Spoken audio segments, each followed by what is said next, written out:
have a webinar on living and coping with COVID-19, psychological care, psychosocial care, and work-life balance. So today you have a good resource persons, uh, Professor S. Kadarivan and Dr. Ramrati. So that you have many participants from all over the country. So thank you so much, all of you. So you know that due to this COVID-19, you face many problems even in personal life and our career too. But today you will study something from our psychologists. So I hope this webinar will be success for living with this during this COVID-19, and it will develop this personal life and career works, and to help you can also help others who need help through this webinar. And let me call Dr. Professor Rimpari Ralte, our co-convener. She is head of Department of Psychology, Pacheco University College. So she will give remarks, introductory remarks, and she will introduce our resource persons. Please welcome Dr. Ripari. Thank you, Mr. Convener, Dr. Laldin Puya. Very good morning to all of you, our valued speakers, my dear organizing committee members, and dear participants. I am so pleased to have the chance to introduce our first speaker, Professor S. Kadiravan. Actually, he's not new to Mizoram because last year we had already invited him to speak at a national webinar, which was organized by the Department of Psychology, Patsunga University College Campus, Mizoram University, on World Mental Health Day. So he is not new to us. We are truly grateful that he can be with us again today. Dr. Kadiravan is a professor and head of the Department of Psychology, as well as the Dean, School of Social Sciences at Periyar University, India. He received PhD in psychology from Annamalai University and PhD in educational technology from Bharatiyar University. Other than his double PhD, he also holds master degrees in 4 different subjects, such as psychology, sociology, physics, and education, as well as an MPhil in education, and also holds a postgraduate diploma in guidance and counseling. He has 23 years of research experience and 21 years of teaching experience, and publishing more than 70 research articles in leading journals. He is well known in India for his research in the areas of human resource development, counseling psychology, and clinical hypnotherapy. He served as a resource person in many personality development programs and also conducted more than 200 programs in various areas of psychology. Professor Kadiravan is a certified clinical hypnotherapist, a trained counselor, and an NLP trainer. He is an editor as well as an editorial board member in a number of national and international journals. He also has an affiliation with a number of renowned national and international professional bodies. Currently, he is giving training and counseling in 14 different areas related to human functioning, such as motivation and goal setting, stress, anger management, leadership skills training, secrets of success, reaching your potential, and personality development, to name a few. So we are indeed very fortunate to have a very dynamic personality as our resource person today, having a vast knowledge in the area of human resource development and its related issues. Dr. Kadiravan will be speaking on the topic, Living and Coping with COVID-19, Work-Life Balance. We welcome you, sir, and we thank you for your presence. The platform is yours. Thank you, ma'am. Thank you for your kind words. Thank you. Good morning to you all. First, let me share the screen.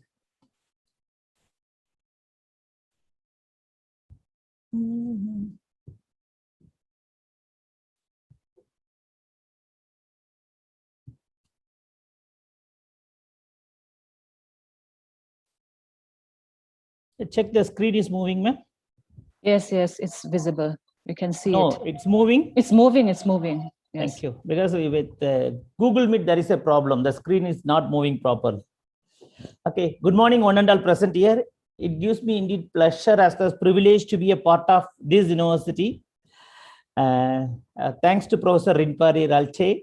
She has invited me for the second time for the webinar series. So the topic assigned to me is coping with COVID-19, work-life balance. Work-life balance. Actually, many of us have the problem that whether we are working for the life or at the cost of the life. Okay. Even we don't have the clear-cut distinction between work and life. So we are entering into trouble and we are unable to cope up with the day-to-day affair even within the family and outside the family. Let me start about work-life balance with a small story. There was a CEO working in a big company, and whenever he is leaving the home, he used to touch the nail near the doorstep, say something, and he will leave the home.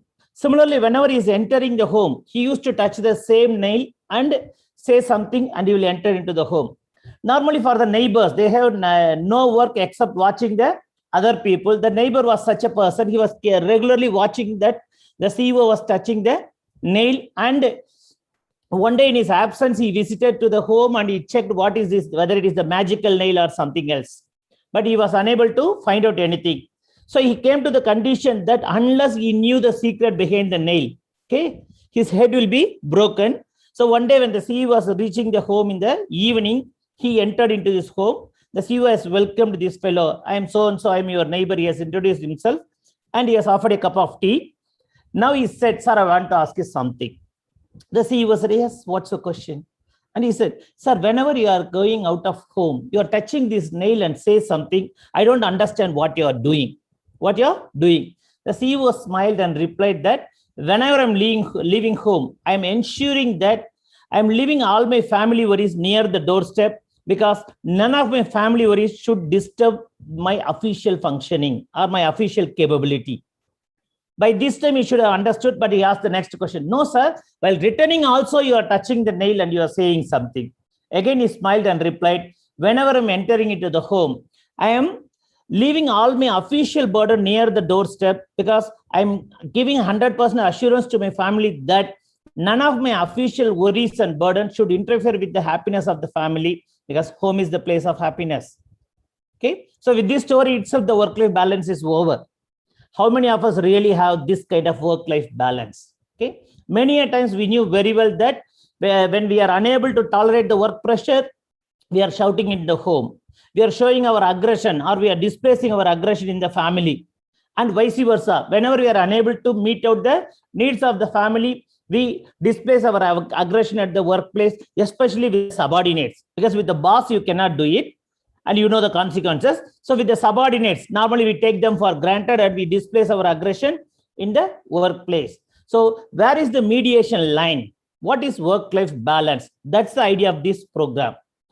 So when you talk about the work life, before knowing what is work life, we have to be focusing on certain skills or certain forces which compels or impulse us to develop various skills. What are those forces? Number one, automation. For example, today also we are badly in need of utilizing the technology. We are using the technology thanks to COVID-19 pandemic in a positive way. I'm not thanking COVID-19 actually. Due to COVID-19, now we are capable of taking the resource person from all over the globe through the online classes, through the online meeting. This is the important advantage of the COVID-19 pandemic. And previously, we are insisting that the students should not use the mobile phone inside the class. Now the entire class is going only with the mobile. Without mobile, there is nothing. In the lighter side, mobile is called as a cell. Okay, one student makes the comment, when my biology teacher taught about without cell, nothing is possible. Now I can understand without cell, nothing is possible. Now I can understand the mobile is called as the cell phone. So cell, the biology teacher mean the cell in the different meaning, but the children, how they are making the fun of it. Without cell, nothing is there in the human body. Now I can understand that without cell, nothing is possible. Possible. So the automation which impels or compel us to be equipped with several skills. For example, the convener immediately when he asked me, better you can check it with the slide sharing. Okay, I was checking because I had the problem with the Google Meet, the slide was not moving. So each and every day we have to update ourselves. Otherwise, it's difficult to survive in the competitive world. So it's due to automation. Then globalization. Due to globalization, the world was shrink into the global village. The world was shrink into the global village. Thanks to the internet technology, due to this internet technology, everything is available at our fingertip, either with the mobile phone or with the desktop or laptop. Everything is available with your fingertip. So the world was shrunk as the global village. So we have been under the tremendous pressure that we should cope up with the global competition. Then workplace change. Workplace change. Previously, only in the IT industry, there was a concept called work from home. But today, out of this pandemic, even we teachers, we are working from home. We are under the compulsion to work from home. Then demographical changes. Due to the changes in the demography, we have to develop the skills according to the changing demography. For instance, even when you speak English, there is a difference between British English and American English. In America, the pronunciation is different, the way of writing is different. So according to the demographical changes, you have to update your knowledge and skill. Then personal risk. See, previously risk-taking was not considered as one of the important quality, but today in this competitive world, on the name of entrepreneurial attitude and all, we are looking for personal risk, how much risk you can take, how much risk you can take. Depending on the risk-taking, your growth will be there. So you should have the psychological capability that you should be ready to take the various kind of risk. Then responsibility. This is the biggest problem for many of the people today, especially with the generation Z, Gen Z. It is hardly we can find people, those who are ready to take the responsibility, but responsibility is the most important factor, the key element for the success as well as for your growth. Above all, the present problem, the COVID-19 pandemic. The COVID-19 pandemic. So for the past 1.5 years, more than 1.5 years, it was started with March 24th, 2020. Till today, we were unable to balance the workforce with the COVID-19 pandemic. So COVID-19 pandemic, it creates another demand, another force which require various skills of people. Okay, so what is work-life balance? What is work-life balance? Work-life balance is the concept which has been started during 1960s. The concept gained a lot of momentum during 1960s. Even if you look at the history, we can found that only during 1980s, majority of the women, they have entered into both blue collar as well as white collar jobs. Before which it was like the traditional jobs. During 1980s, majority of the women, especially due to the advancement of science and technology, the technology-based skills, women are outperforming men, and that too after 2000, women are totally outperforming men with the technology and technical skills. So women, once when the women workforce has entered into the world of work, there is a lot of problems, lot of issues, how to balance the work with the family life. That's also the concept. During 1980s, the concept work-life balance was started, it was gaining a lot of momentum. And if you take the meaning, the exact meaning for work-life balance, simple meaning is how you are balancing your work with your life. How you are balancing your work with the life. But the psychological definition says that it's the level of prioritization between personal and professional activities in an individual's life, as well as the level to which these activities related to job as well as the job are present at home, right? So how much of time you are in other words, you can say that how much of time you are spending at your work. And one of the surveys says that 23 to 60% of the working hours have not been properly utilized by many of the people. These are all the actual survey results. 23 to 60% of the official time were not used properly by the people. Rather, those work have been carried out only in their personal time. Okay, this is one of the research findings. So how much we are taking the work to the home and home activities to the work, and we are making the mediation. Then how working people manage time spent at work as well as outside of work. Then time outside of work may include managing your relationships, family responsibilities, and other outside interests and hobbies. So if you take one activity, work as the complete globe, the another globe will be all these things. Your relationship, family activities, your hobbies, interest, how you are wasting time or how you are taking rest, all those things comes under the second globe. So how we are mediating these two globes? That making a bigger impact at work in the world without sacrificing your personal health and happiness. Already I have started whether we have the doubt whether we are working for the life or at the cost of the life. At the cost of the life. Strictly speaking, we work for life, not at the cost of the life. It should not be the case. So making a bigger impact at work in the world without sacrificing your personal health and happiness. Work-life balance.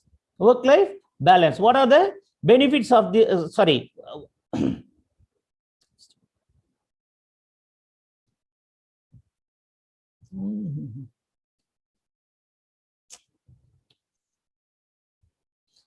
So what work-life balance can do? Actually, work-life balance have a positive impact on your children's life. Children's lives. Then it will help you to be present in the moment. Present in the moment. With the actual space to think, with the actual space to utilize your creativity, with the actual space to utilize our talents. Then prioritizing what's important to you. Okay. So in the work-life balance, the most important thing is we have to prioritize what is important for us. It will include your self-care. And at the same time, you should not get the guilt or shame, or you should not feel that you have to apologize. Okay? The simple reason is we can cheat anybody else in this world, but not our own consciousness. Even in the work-life balance, if you are capable of cheating your own consciousness, your mental health will be affected because you cannot cheat your own consciousness. So prioritizing what important to you, okay, without guilt, shame, or apology. That's very important. Having strong boundaries that you feel good about enforcing. Having strong boundaries that you feel good about enforcing. Letting go of trying to do have it all. Letting go of trying to do have it all. So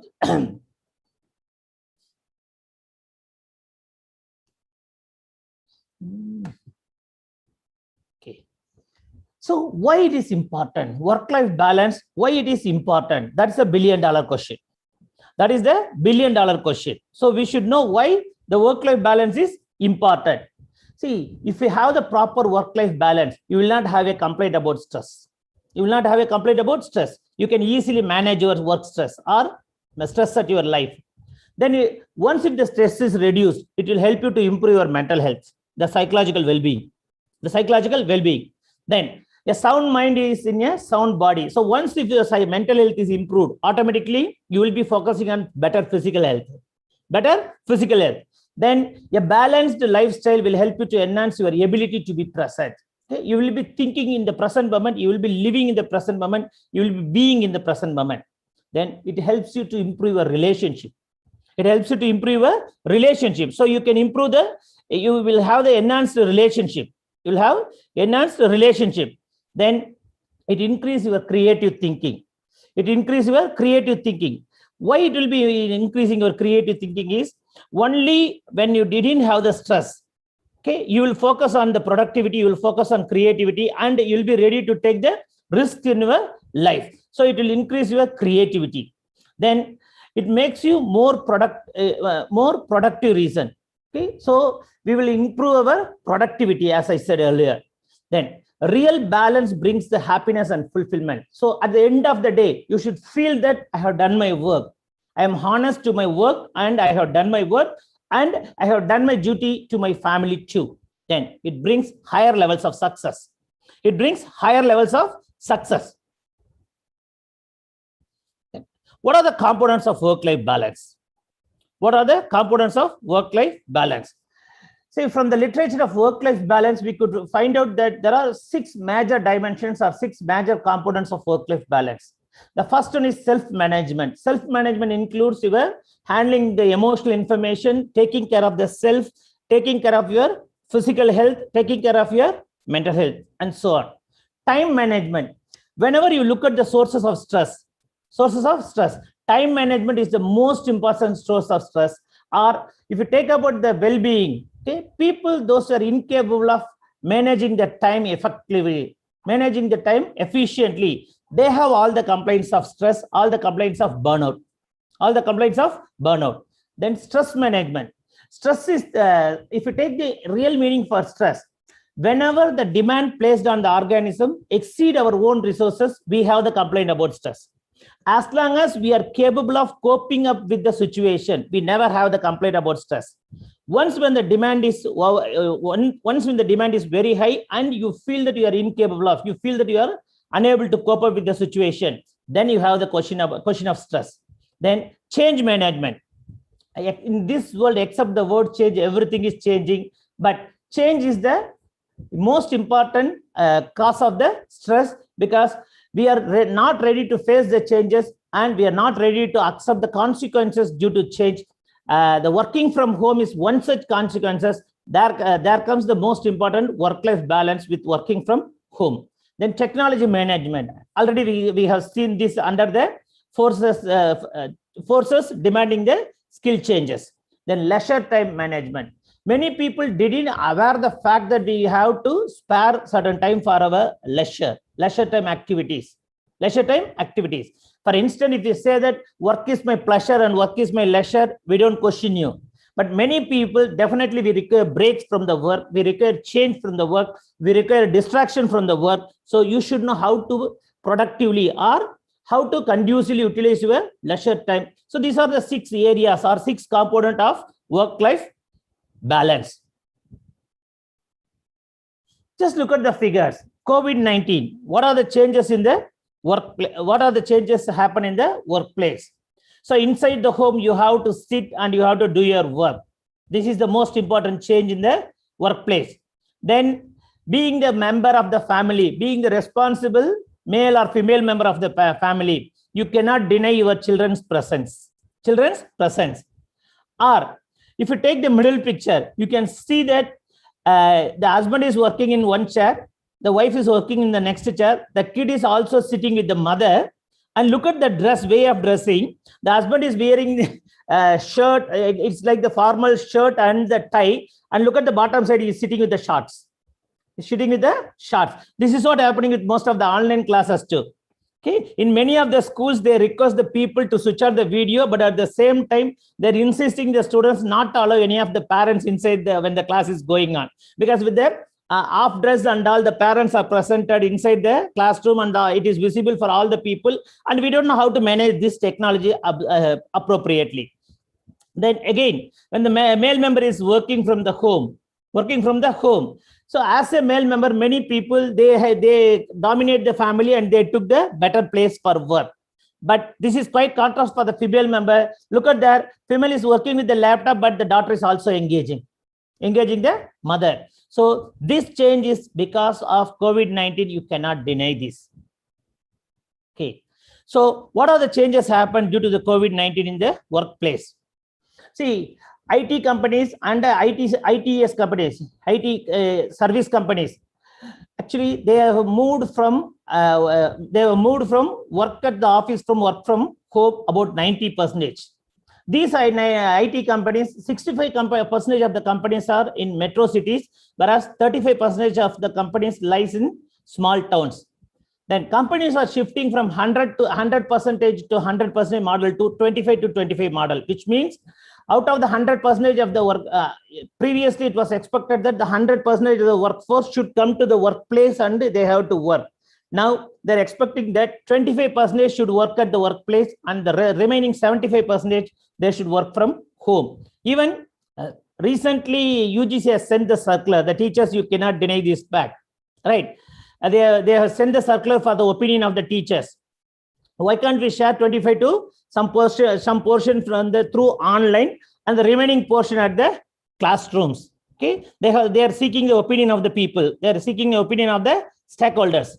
Almost all the business are entering into the virtual space All the business are entering into the virtual space. Now, most of the companies, especially if you take the clothing, there are so many popular companies available in Tamil Nadu like Bothis, Chennai Silks. They are making their advertisement through online. And if you call the person for the particular time, if you fix the appointment and call the person with the particular time, they will be displaying all the dress materials, whatever you want. And moreover, even if you ask the person for the trial, some of the people like you, they will put the dress and they will be exhibiting you the dress. Then if you are satisfied, you can pay through online, then the goods will be delivered at your doorstep. That is the change happening even with the dress material today. Then the major changes with the educational institutions. The major changes with the educational institution, which is the major entrant in the major entrant. More and more schools are embracing online classes because there is no other option. Now we have the online TVs, the state government and central governments, they are introducing the online procedures and the educational TV, the Kalvi TV in Tamil it was called. So educational TV, and in the educational TV you will have the broadcast for the 3rd standard at a particular time, 4th standard at a particular time. Likewise, they are allocating the time and they are providing the opportunity for the students through the technology.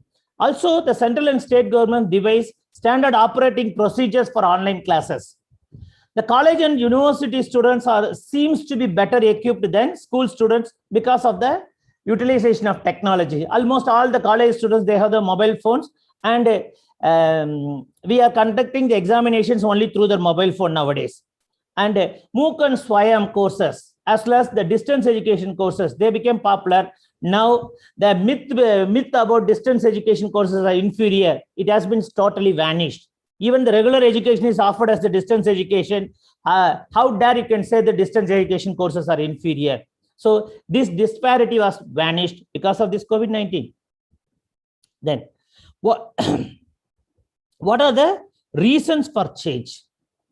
What are the reasons for change? Whether we like it or not, we are in the cusp of change.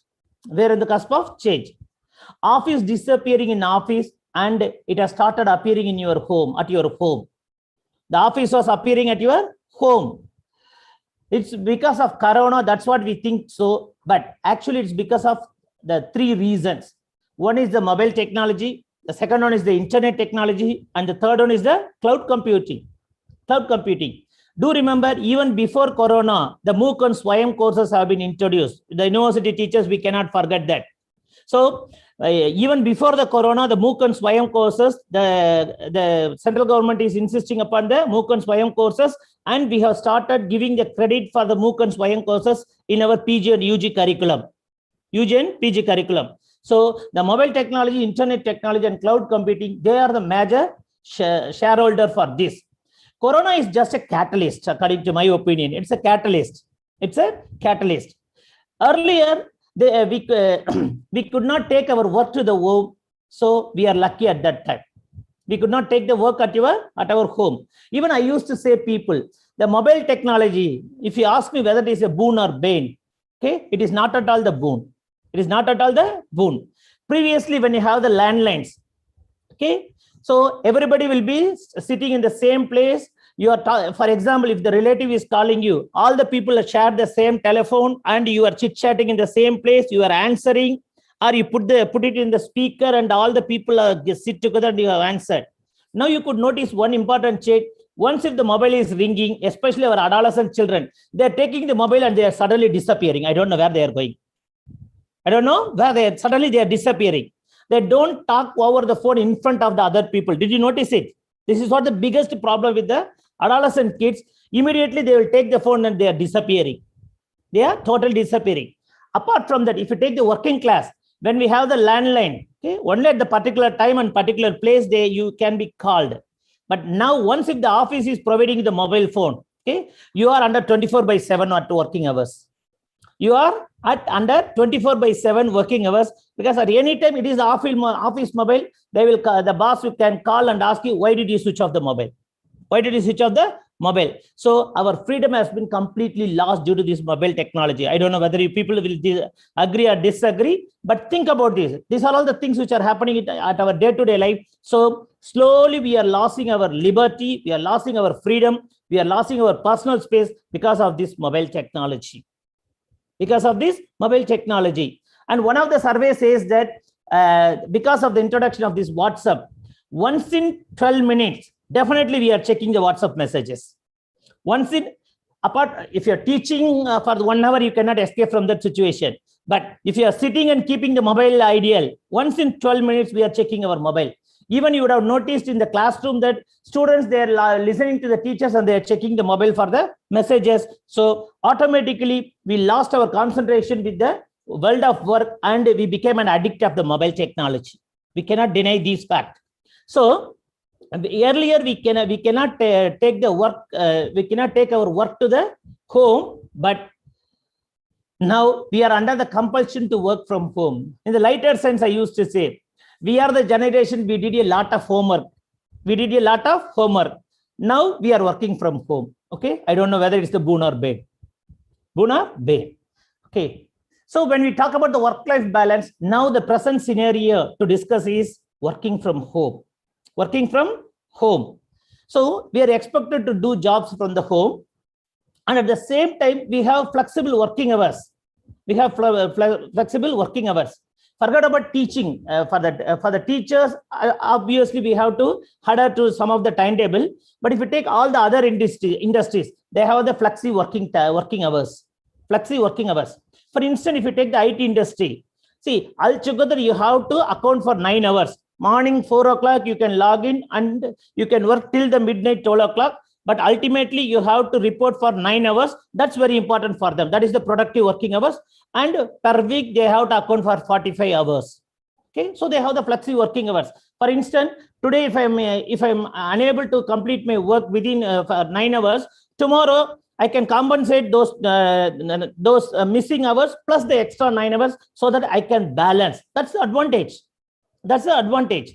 But at the same time, we have benefits as well as drawbacks with working from home. Okay, so it is expected that with working from home, okay, we have better work-life balance. So whenever it is necessary, you can go and drop the kid in the school, or you can go to the market and purchase something, right? And you need not bother about whom you should expect.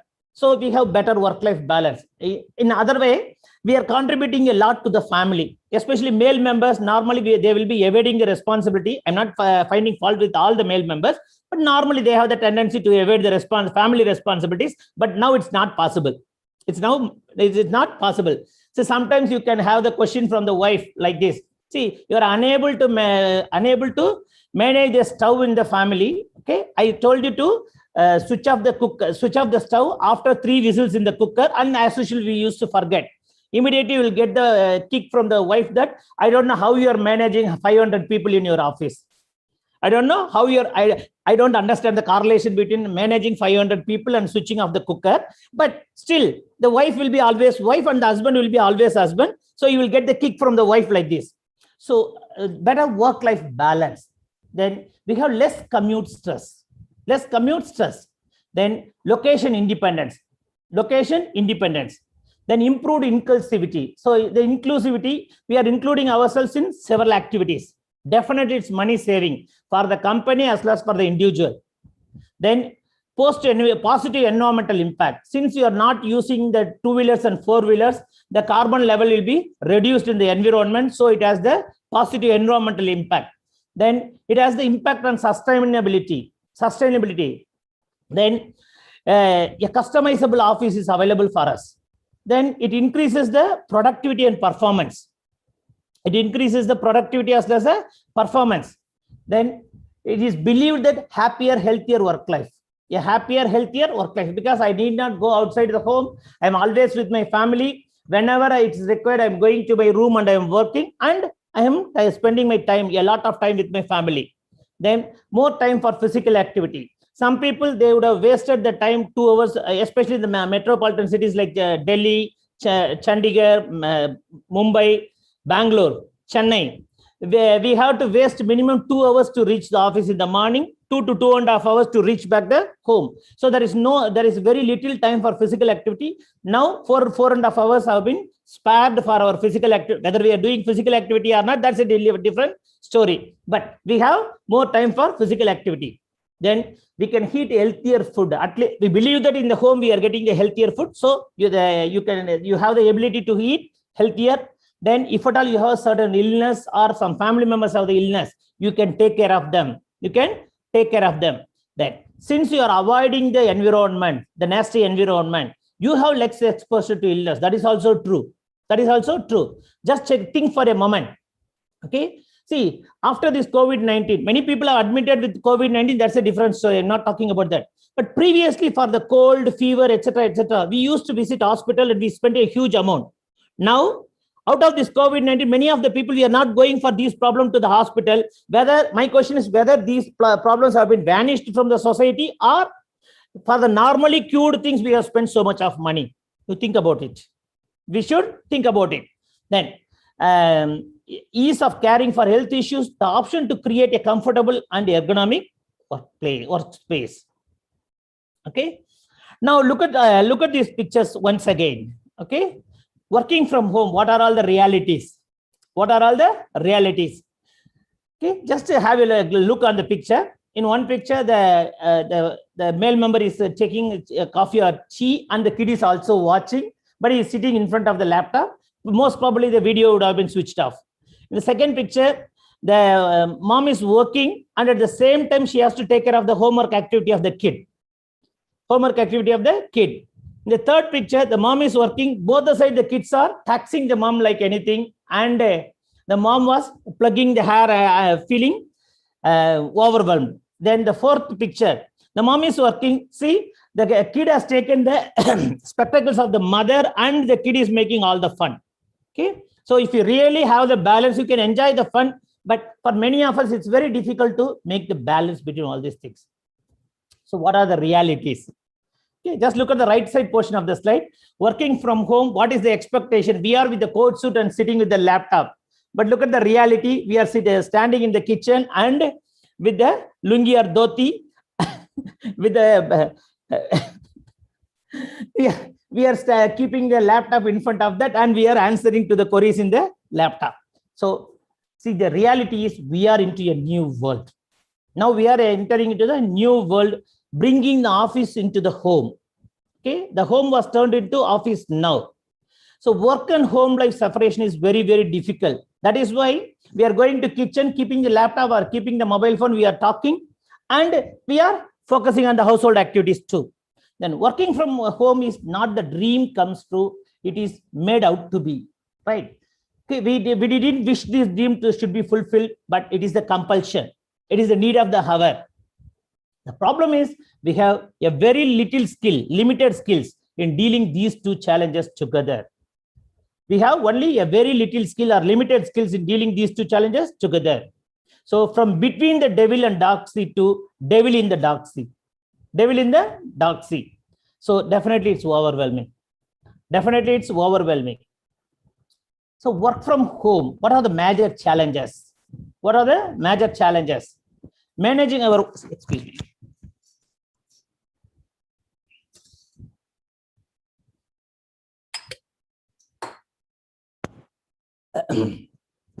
Managing our own schedule and time.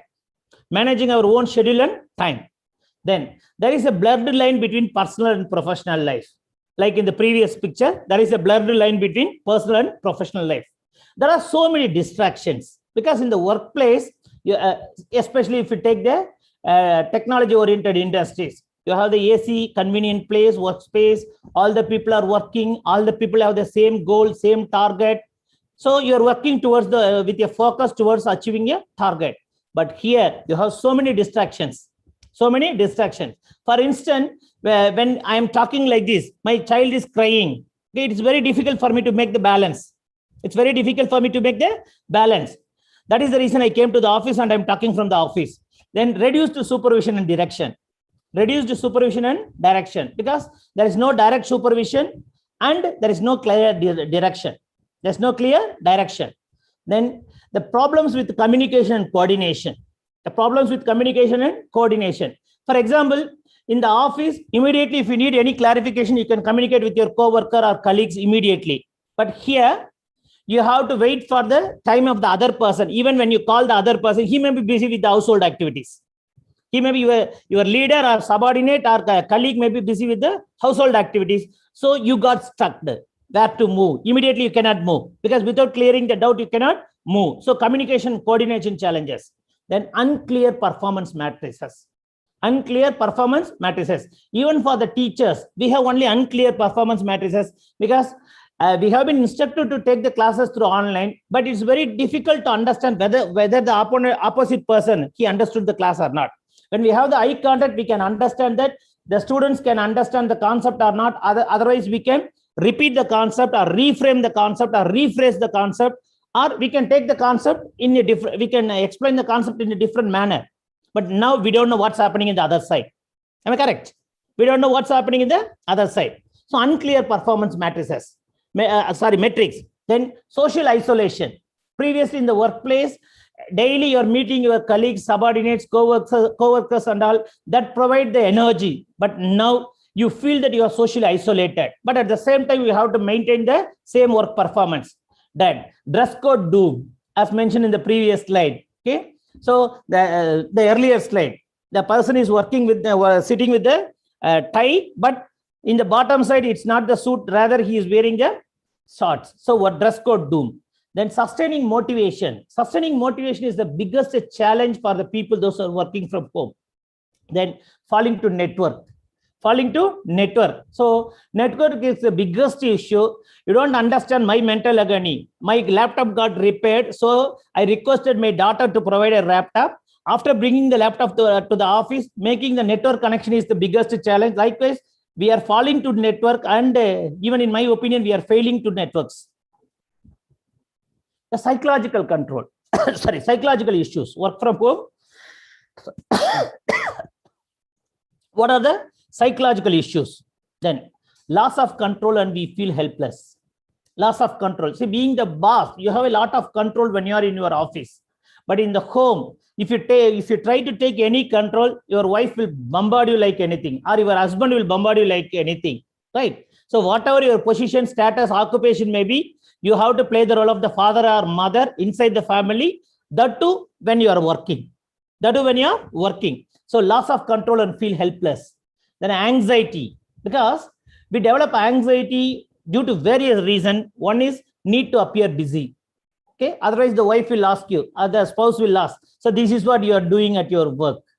This is how you are pretending that you are busy all the day throughout the day in your office. So they may kick you in the back. So need to appear busy. And for the office, you have to prove that you are productive. Then fear of job loss. Because of this COVID-19, because of this concept of working from the home, many people, they're losing their job. So unless you perish or perform, so you have to perform, otherwise you'll be perished. So many people have the fear of losing their job. Then economic instability, especially with the teaching jobs, right? In the government sector, there is no problem. We are getting our salary. We are blessed with that salary. But think about the private sector. Due to the online classes, I'm not finding fault with those people, but you know the difficulties with the private sector, especially with the economic instability. Then pressure to hustle 24/7. Already I have mentioned this. Then stress from wearing multiple hats. At the same time, you have to play the role of the father, you have to play the role of the mother, you have to play the role of the son-in-law or father-in-law. So many roles you have to play when you are working from home. Then another major issue is depression. The depression is because of either you are feeling lonely, you have the sleeplessness, you have disorganization, or you have disorientation. So these are all some of the psychological issues while you are working from home. Then above all, we have domestic problems. See, bringing the work to the home is like stranger is at your home. We never been together. So many of the articles reveal that the family conflicts and family violence on the hike. Not only that, many reports have shown that then increased pregnancy among women when they are working from home. So family conflict as well as increased pregnancy. Then the problem with overlapping responsibilities. So we have to answer this question, whether we work from home or work for home. Work from home or we are working for home. This is the biggest challenge faced by many of the working community, not only the male, it is common for both the gender. So it's a problem faced by many of the working people, whether we have to work from home or work for home. For instance, if you're working from home and you have the good service from your mother or father who is doing at the right time, they're providing the tea or coffee, snacks, food, everything, then you will be enjoying your work. But this is not the case with 90% of the people. 90% of the people, right? So work-life balance. Now, the real cause for all these things is work-life imbalance. See, work-life balance is a term generally used to describe the balance that a working individual needs between time allocated for work and other aspects of life. There comes the imbalance, or it is nothing but merging of the work and life. Areas of life other than work life can include personal interest, family, social or lesser activities. Again, all these things have been under threat because of this COVID-19 pandemic. You cannot move out. Under the curfew, you cannot move out. So throughout the day, you have to work, you have to be in the home, you have to take care of the household activities, and you have to interact only with the people, the family members in the home. And even if you take your mobile phone to communicate with your friends or others, then you'll be getting the kickback from your kids or somebody else in the family. The work-life imbalance, which causes a lot of stress today. If you look at the survey, this is the result of the survey, Harvard Business School Survey 2019. So 26% of work is done outside the business hours, which means we are taking the work to the home and we have completed the work. That might be the reason. Then 21% of work time is spent on entertainment, news, social media, etc. Even you know very well that once if you open the media, once if you're working with the networks, obviously you have an option to go for some other unwanted sites and you will be watching it. Okay, even you may be reading the newspaper or you may be playing rummy in the TV screen or computer screen. So 21% of work time is spent on entertainment, news, social media, etc. Then the worst side is every 6 minutes we check our inbox. This is based on the American survey, but in the Indian survey, they have mentioned about 12 minutes. So every 6 minutes we check our inbox, right? How we are losing control with the technology. That. The most important thing is how can we achieve our work-life balance? So just to let me go through, it's easily understandable. You can do what you love. You can understand your work setting. You can understand your co-worker. You should be getting social. You must learn to prioritize the things. Okay, what is important, what is not important, what is urgent, what is not urgent. So how to avoid procrastination. Likewise, how to learn to prioritize your task, time, everything. Then talk to your boss or superior when necessary. Because we have the inhibition to talk to the people unless you express the real problem, right? The higher authorities may not understand. Okay, you know the difference between the Japanese attitude and Indian attitude. In Japan, if one can work, everybody should work. If it is possible for one individual, everybody should do it. If one can do it, everyone should do it. But you know the Indian attitude. If one can do it, let him do it, we can enjoy. Let him do it, we can enjoy. That's our attitude. We cannot find fault with our Indian attitude. Even the international work motivation theory says that only 10 to 12% of the people work in any organization, committedly working in any organization. The rest enjoying the benefits. This is not finding fault with the people, but this is what the outcome of various research studies with the workplace, right? So even you know that even in your work, about 10 to 12% of the people are really sacrificing themselves and working, and the rest as usual they are enjoying the benefits. So learn to prioritize, as well as you should talk to your boss whenever it's necessary. Otherwise, if you are not expressing what's your difficulty, they will keep on dumping the work on your head. Okay, you cannot escape from that. Then you should stay organized. You could notice that people, those who are keeping their workplace clumsy, people, those who didn't have the orderliness, they face all the problems. If you talk about ergonomics, balancing the man-machine system. So the systematicity, orderliness, neatness, cleanliness, all these things contribute to the work productivity. So you should stay organized. Then communicate effectively. Okay, you should communicate effectively what you can do, what you cannot, and you should determine your priorities. You should determine your priorities. See, if you are at the middle level employee, okay, you are answerable to the superior as well as you are answerable to your subordinate. Many a times that's the biggest challenge, that's the biggest stress. So you should communicate effectively. You should know what to be communicated with your co-worker, what to be communicated with your subordinate, and what are the things and how to be communicated with your boss. Then prioritize your time. Already I mentioned it. Find time for your finances, because without finance nothing is possible. So we find time for your finances. If at all you are focusing on one more income, you should space the time accordingly and focus on the activities. Then play with your strengths. So you should play to your strengths, not to your weaknesses. Then have set of work hours and stick to them. Though the flexi work hours is offered and life is uncertain, even the time is uncertain, so you should stick on to the set of working hours. For instance, if you're working in the office between morning 10 to evening 6, means even when you're working from home, you have to make the same timing. That will be helpful for you when you're going back to your work. Okay, you will not feel it's difficult.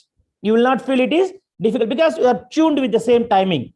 Then be efficient with your time at work. Okay, be efficient with your time at work. Again, I have to quote the Japanese attitude only. With the Japanese people, if at all you have taken any 5 minutes extra time, which shows your incapability. So they have offered the time, the proper time, and the work should be completed within the time. Okay, like in India, we are saying that my office is over at 5 o'clock, but I used to sit in the office till 6:30 and I used to work. Okay, this is not the pride in Japan. If you are extending even 5 minutes extra, that shows your incapability, and they will easily point out that you have wasted the productive hours at the time of work. You have wasted your productive hours at the time of work. So be efficient with your time at work. Set specific goals. Exercise your options. Establish your boundaries. Okay, we should have the crystal clear boundaries at the workplace. So establish your boundaries. Learn to say no when it's not possible, when it is not your priority, when it is not attached with your duty. So you should know how to say no. Many a times what we do is, how can we say no to our boss? How can we say no to our colleagues? With this attitude, we are taking the stress and we have the physical complaints. Or sometimes some people got heart attack. I don't want to mention the name of the company. See, in one IT company, one of my friend's friend, he was working. It was a very big issue, and already this fellow was having the high blood pressure problem. But on that particular day, he wants to solve the problem. So he sat down throughout the night time and he solved the problem. And on the next day morning, he got the heart attack and he passed away. I don't want to mention the company, right? So it's very common. So we should know when to say no. That's called your assertiveness. Okay. When you have to say no, you have to say no. Don't bother about it. You may have the question, you may have the inhibition. So how to face the person next, or how to face the consequences? Yes, when we are doing something, we have to face the consequences for our action. But whether the consequences is more important or your physical and mental health is more important, that you have to decide. A choice is always yours. So learn to say no. Make your workspace work for you. Tap into technology. At the same time, you should know how to do the digital detoxing. I used to say the people, see, at least if at all you are using WhatsApp or something else, at least for 2 hours, 3 hours, don't touch the WhatsApp. Don't touch it, not during your working hours. See, actually, integrity means not doing the wrong things even when you have the option. See, when you're at your work, you don't have the option to touch your mobile phone. But when you're free and it's your time, your mobile phone is nearer you, right? But you should not touch the mobile phone for 2 hours or 3 hours. Thereby, you can detox yourself from the digital technology.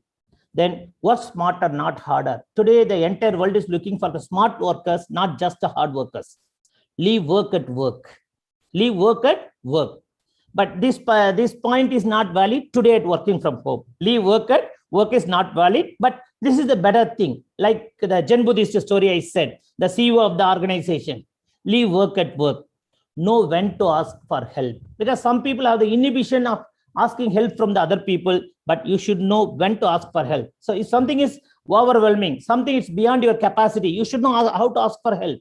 There's nothing wrong. Nobody is perfect. Nobody knows everything in the world. So without inhibition, we should know how to ask for the help. Then be realistic. Be realistic. That's very important. See, many a times we set the goals beyond our capacity. So we should be realistic. Then never ever compare yourselves with others. You are the unique individual with unique potentialities.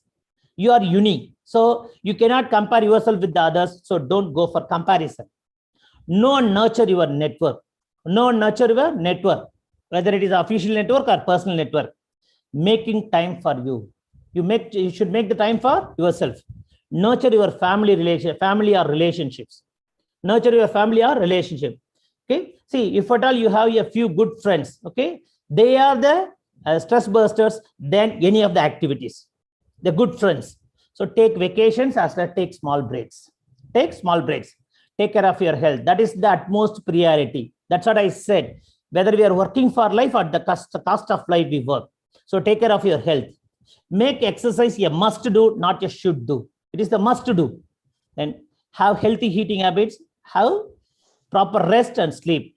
Manage your mind. You can go for meditation or whatever you want.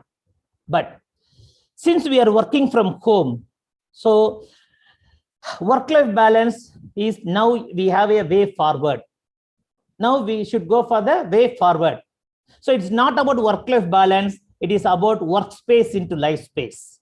Workspace into life space. There is no difference between work and life now because of working from home. Work has vacated from office and it is sitting in your house. The techniques of work-life balance cannot always solve this situation. That's what I said. Leave work at work will not work. Will not work because now you have the work at the home.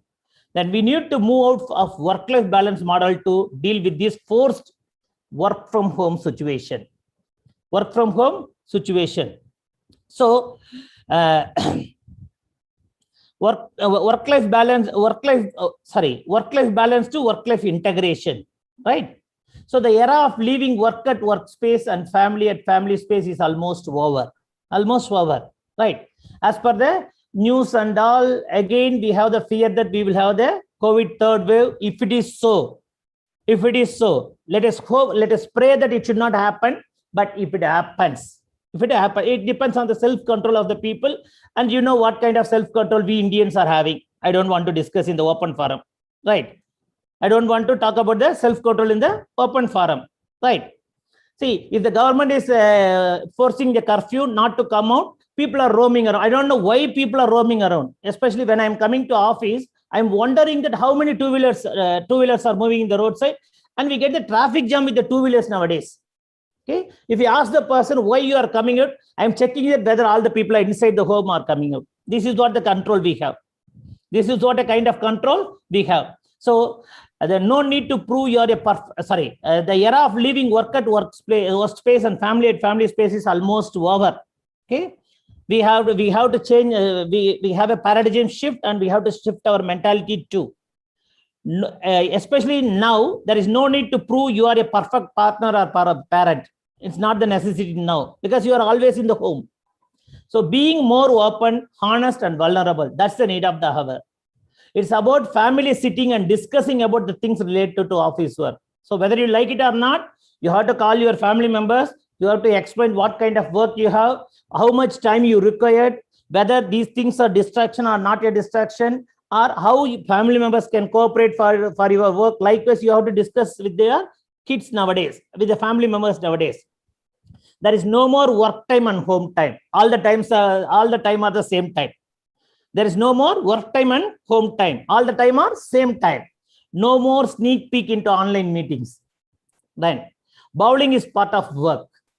Office is not physical space, but a functional space. Office is not a physical space. Wherever you work, that is the functional space. Then what can we do further? What can we do further? Let's be flexible as much as possible. Let us be flexible as much as possible. So don't develop the rigid attitude. I am the father, I am the mother, I am the boss in my workplace. So in the family, you should do all these things. I used to tell the people, whenever the people with the higher positions used to come for counseling, I used to tell them, whether you're playing the role of the collector or a district police officer, whatever it may be, you are the father, you are the mother inside the family. The neighbors cannot play that role. Am I right? Similarly, now everything is integrated. So you should understand your responsibilities with the different roles. Your responsibilities with the different roles, right? So let us be flexible as much as possible. With rigidity, you can do nothing in the home. Especially with the kids, you can do nothing. You can do nothing. If at all you say something for the kids, don't advise me. Keep all these advices with your students, not with me. Okay, all the teachers, we have the same problem with our children. Correct. Our children never listen to us. See, do all these things for our students, not for me. Not for me. So we should be flexible as much as possible, right? So which means we must have integrated or segmented work style and preferences. We have to be integrated work style or segmented work style and preferences. It is all about making plans and executing. It's all about making plans and executing. So with partner and kids, the acceptance is more important. Otherwise, they will not allow you to work properly. So with the partner and kids, the acceptance is very, very important.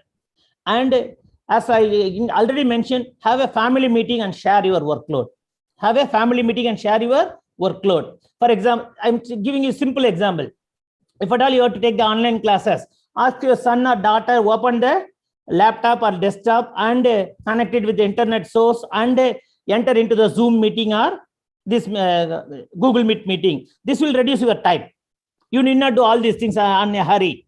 Okay, this seems to be simple activity, but straight away coming and sitting in front of the Zoom is very, very comfortable for you, right? If your kids are doing this work, or if your spouse is doing this work for you, right? If they have the time and they are doing this work for you, you will feel you are very, very comfortable. Straight away, you're sitting in front of the Zoom screen and you have started your work. So have a family meeting and share the workloads. Then have a dedicated workspace. Have a dedicated workspace, because physical boundaries do help projecting role boundaries.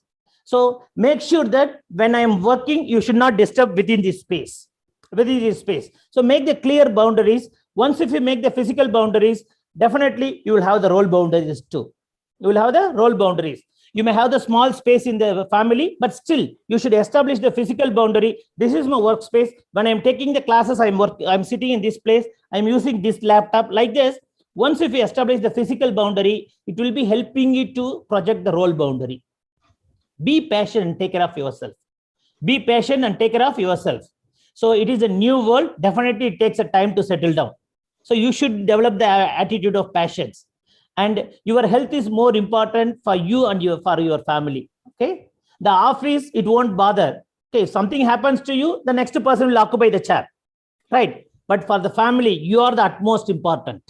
You are the utmost important. So your health is more important for you and your family. So don't forget that. So now we have to move from work-life balance to work-life integration. And thank you. Thank you for the opportunity provided.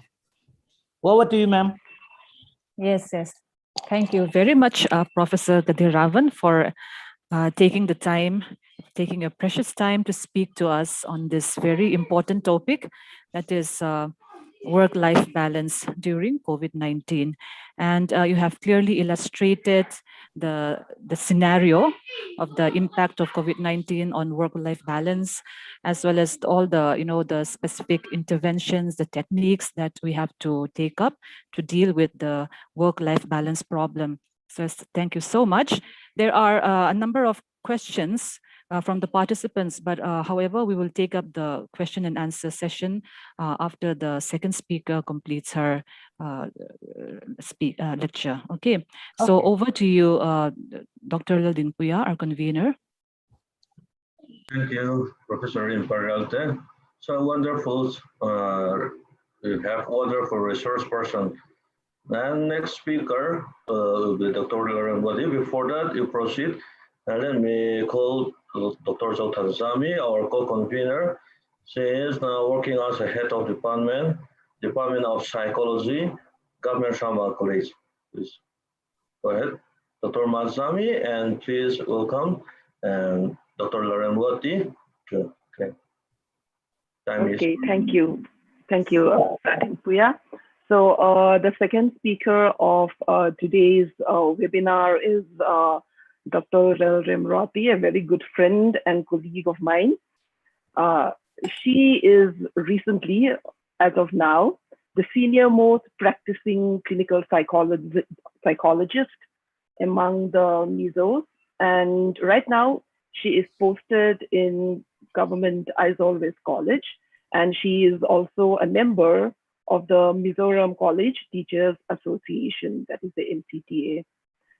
And apart from her job as a clinical psychologist and a college professor, she is a member of the COVID-19 Committee on Psychological and Social Guidance, Government of Mizoram. This committee has been constituted by the Honorable Health Minister, Dr. R. Thangliana, at the start of the COVID-19 pandemic, that is on the 1st of April, 2020. So she is also a coordinator in the COVID-19 Psychological Counseling Cell, which is under the SET committee. And also we are working under the district commissioner, that is the DC of Aizawl district. And she is the coordinator in this particular counseling cell, which is working in all the triple Cs, 4Cs, and community quarantine centers across Aizawl district. And she is also the psychosocial in charge within the containment zones in all of the containment zones within Aizawl district. So she is one of the pioneers in the psychological field of COVID-19 Committee on Psychological and Social Guidance.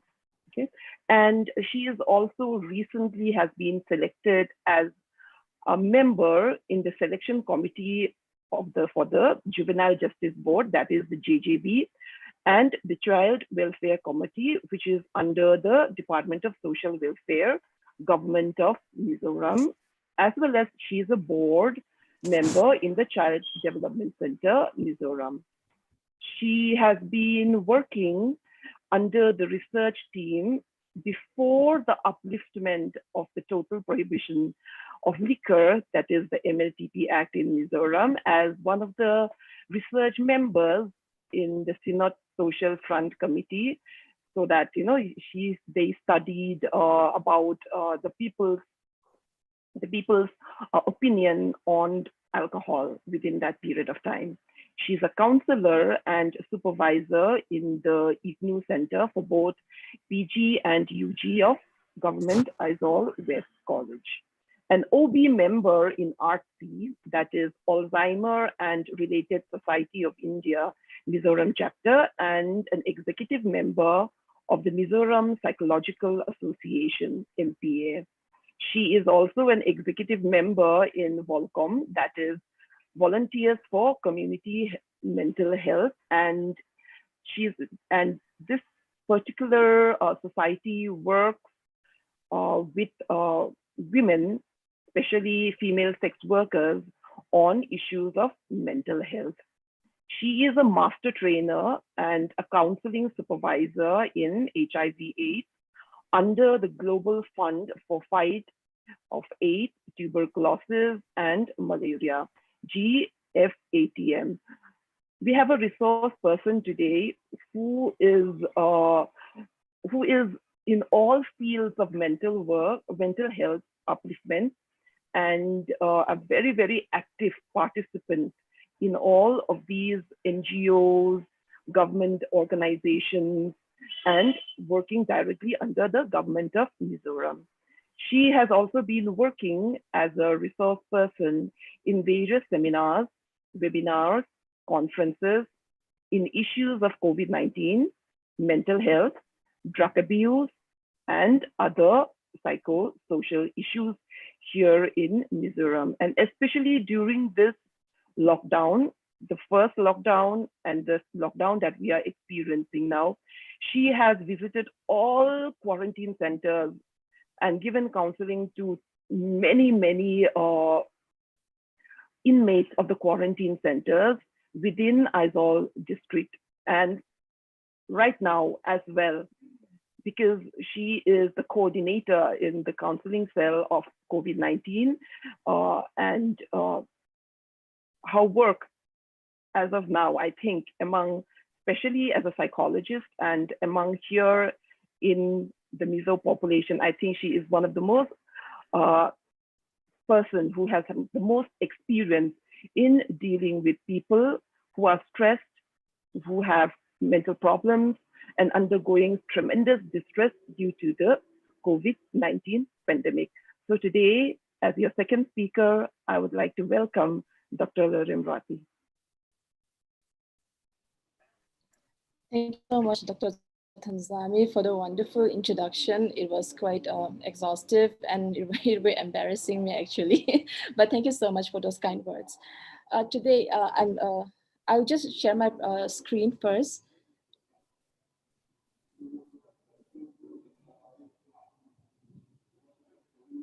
Okay, I think I'm audible, so let me just keep on continuing my speech.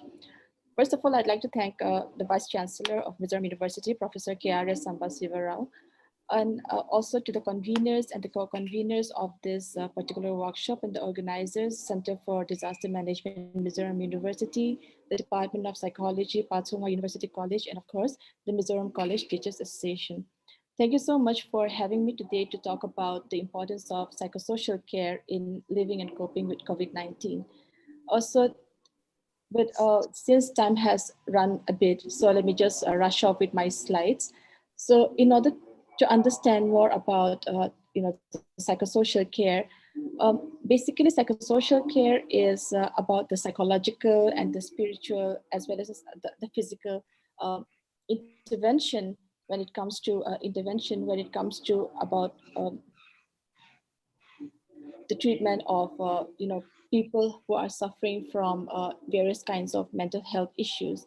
Now, research studies have indicated that good psychosocial care is very, very important because it can actually enhance a person's health outcomes. It can reduce the level of, it can reduce anxiety and stress. It can enhance coping. It can improve the patient's health outcomes. It even reducing the duration of hospitalization in sick patients. And overall, it increases the quality of life. And such is the importance of psychosocial care when it comes to dealing with mental health issues. Now, it has also come to light that psychosocial care is very, very important in the treatment for serious diseases like cancer. So it has been seen that it can actually alleviate some of the symptoms of serious diseases like headaches and sleep disturbances, as well as gastrointestinal upset. Now, providing psychosocial care. So in order to understand more about what is psychosocial care, like I have already mentioned, it is about the caring in terms of giving psychological care, in terms of understanding more about the physical care as well as the spiritual care. Now, one thing very, very important in providing psychosocial care involves a very good communication. Now, when we talk about communication, communication comes into two forms, which is both verbal as well as non-verbal. So these two things are very, very important. Now, it also includes, conveying empathy and support and providing information that is understood and retained, and building relationship which is based on trust. So a genuineness, being honest, being open, and being understanding is very, very important, and being in the present here and now, which Professor Kadivaran has also mentioned about the importance of being here and now. Being in the present is very, very important when we are providing psychosocial care. And then, of course, showing respect and setting mutual goals and providing social support. All of this comes into practice when we are talking about providing psychosocial care. Now we have to talk, let's just go briefly into disaster. Now, when we talk about disaster, what we all have always been taught is that disaster consists of two types, which is the natural type of disaster, such as earthquake and flood, and other man-made disasters like oil spills or bombing or train or accidents, things like that. But beyond these two types of disasters, we also have the pandemic, which is also considered as a disaster. So COVID-19 hence is a disaster. Now, whenever a disaster occurs, it always has a huge effects. It always leaves a very profound aftermath. So in the impact of a disaster, it also results in loss of property, loss of loved ones, and the emotional effects that it causes. It may manifest immediately or it may appear later, and this differs from individual to individual. But one thing that we have to understand is that disaster will always cause emotional effects. It may not show immediately for some people, but then it is there. So the more severe the disaster, the more negative the outcome of such, the more negative the outcome in terms of mental health problems. Now, the survivors and the personnel working in such scenarios also experience tremendous amount of stress. And we also have to understand that all of these people who are working for, working for other people goes through a serious amount of stress. And then this will, of course, result in a very negative effects in their lives, in their personal lives, in their mental health, so on and so forth. Now, coming to COVID-19, now we have to understand that COVID-19 has been with us since last year, and then we are not. Last year by this time we were actually hoping that COVID-19 will be something of which we can talk about in the past. But then what is being seen is that it's still very much prevalent. And not just it's prevalent, it has become more serious, and we're talking about the second wave, we're talking about new strains, we're talking about the possible threat of a third wave and things like that. So this is what we are going through. So it is an invisible threat because we don't know who is infected until and unless somebody goes through it does not show in their face, it does not show in how they are dressed. So, and it is an ambiguous threat because we don't know how much worse it's going to get. We don't know how long it is going to last. And then the need for social distancing becomes such a troublesome, because whenever there's a disaster, we feel the need to connect with our loved ones, we feel the need to have emotional connection, we feel the need to have social support. But such kind of support or such kind of connection becomes quite difficult when it comes to the COVID-19 scenario. And it discriminates in an unequal world, because we know that certain groups of people becomes very vulnerable to the impact of the pandemic and its circumstances. Now, of course, we know that when it comes to the impact of COVID-19, the first impact will be on the health and healthcare, definitely there. We're not going to go into details on that. And then, of course, it impacts our socioeconomic, strata, and of course, it impacts our mental health. Now, even so, since all of us, most of us here in this, the participants as well as the panelists and the organizers, since all of us are educators, so I just want to go briefly into the disruption that we are facing in education because of the COVID-19. Now, we know that nearly 1.6 billion learners in more than 200 countries are being affected. I mean, their education system is being affected, and 94% of the world student population have their learning spaces disturbed, so from offline to online, or sometimes in a blended mode as well. And then, so we were forced into this, online platform kind of education. We were forced into using technology before we were even prepared, to use such kind of skills. So the e-learning tools, that of course it plays a very important role during the pandemic, because it helps schools and colleges to continue our teaching and learning, state. And then we also know that online learning can also be very, very good, that especially for those who are physically challenged students, because it gives them much more freedom to participate in learning in the virtual environment, because it requires limited movement. Now, the online classroom time, it can also be used as a very effective way of encouraging our skills, such as problem solving skills, critical thinking, as well as self-directed learning. Now, however, we know that we are not free from challenges when it comes to the online learning, because accessibility, very difficult accessibility to the internet, to the technology, to other skills, all of this, we are facing difficulties for both learners as well as for the educators as well. We really have to hone our skills when it comes to online learning. And of course, the social economic divide has been profoundly found, especially in online learning, because here we are seeing that people from the periphery or people from the lower socioeconomic status have difficulties in, having internet connection, have difficulties in having smartphones or laptops, things like that. So it becomes very difficult for such kind of people to, to continue their learning through online. Now, online education has also been found to, it has also been perceived as being of a lower quality as compared to the, the normal setting of education. And it has also been found that many students, tend to drop out from their learning situation. And then, of course, because they face difficulties when it comes to, because they have less hours, less contact hours with their teachers. And then, of course, we cannot ignore the presence of domestic violence or the presence of child abuse at home. And since we know that, since the pandemic, domestic violence statistics has risen enormously. And then many a time, students who are at home, the perpetrators will be with them, and it will be difficult for anybody to intervene in their family environment. So this becomes quite difficult. Now with students, now since they are experiencing this homeschooling, we have to make sure that their home environment is conducive for learning. So this becomes a big challenge for all of us. Now, for those of you who are outside Mizoram, I just wanted to show you this picture because the challenges in online learning and challenges in online examination, this is the predicament that we are facing in Mizoram. This is a place in Siaha district, which is outside Aizawl district. This is near the border of Bangladesh. Now, the students in this particular area, the internet connectivity in their place is very, very bad. So since the university examination is going on, it started in 1st June. The local NGOs of that particular area help out these students so that they can give their exams without any difficulties. So they go up to a hill nearby. This is on top of a hill where the internet connectivity is, it is good.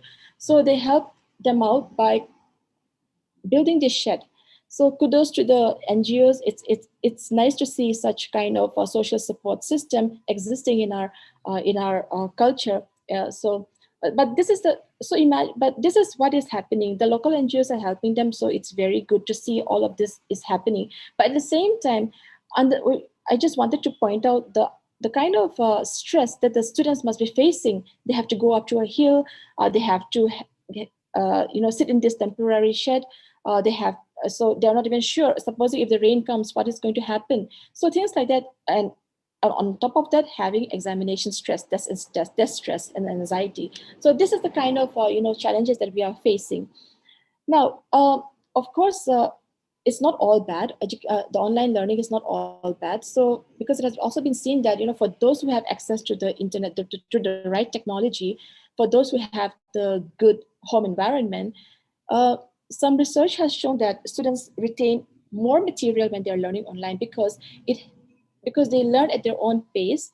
They can skip or accelerate, through concepts as they choose. So they are learning at their own pace. They're learning as they on their own decision. So this is very, very important. Of course, it has also been seen that learners who have a fixed mindset will find it difficult to adapt and adjust to the new education system that we are using, whereas learners with a growth mindset quickly adapt to this new learning environment. Now, this is very, very important. Not just if this is true for the learners, it should also be true for the teachers who are actually using technology for education. So we also have to understand that Maslow before Bloom becomes much more important nowadays because we have to ensure that the students are safe, they have their basic needs met before before the online learning commences or before we give them online examinations. Now, mental health and COVID-19, of course, so many things happen. So what has been seen is that generalized anxiety is on the rise. This was a study done in China, but a study done by our committee last year among the people who were in the quarantine centers, as well as a small study conducted by Department of Psychology in Shambana College has also found that anxiety is quite high in people among the youth, so which is below 35 years of age. Now, there are certain risk factors as well as risk factors as well as protective factors when it comes to mental health issues. So these are some of the studies that have been conducted outside in various countries, mostly in China, of course, and in Canada and in Ireland, so on and so forth. So some of the risk factors for mental health issues include increased media exposure, increased social media use, and then, of course, it has also been found that adolescents, they seem to be more concerned about the impact on their schooling. It's not really about them missing the school, them missing the education part, but it's more about missing the educational environment which they find in their institutions, whether it is in school or whether it is in colleges. The environment that the socialization that they can have in schools, that the friends with whom they can contact with, the friends with whom they can laugh with. So this is why they tend to mourn the cancellation of various milestone events like sports events. It could be small sports events. It could be many other activities by the schools or by the colleges. Now, in terms of the risk factors, it has also been seen that being able to see their friends is a huge risk factor for mental health issues such as depression and anxiety, and as well as being at home. It gives them loneliness. So this is also another risk factor. And of course, if they have predisposed mental health issues earlier before the pandemic, then this time around it becomes much more riskier for them to have depression and anxiety.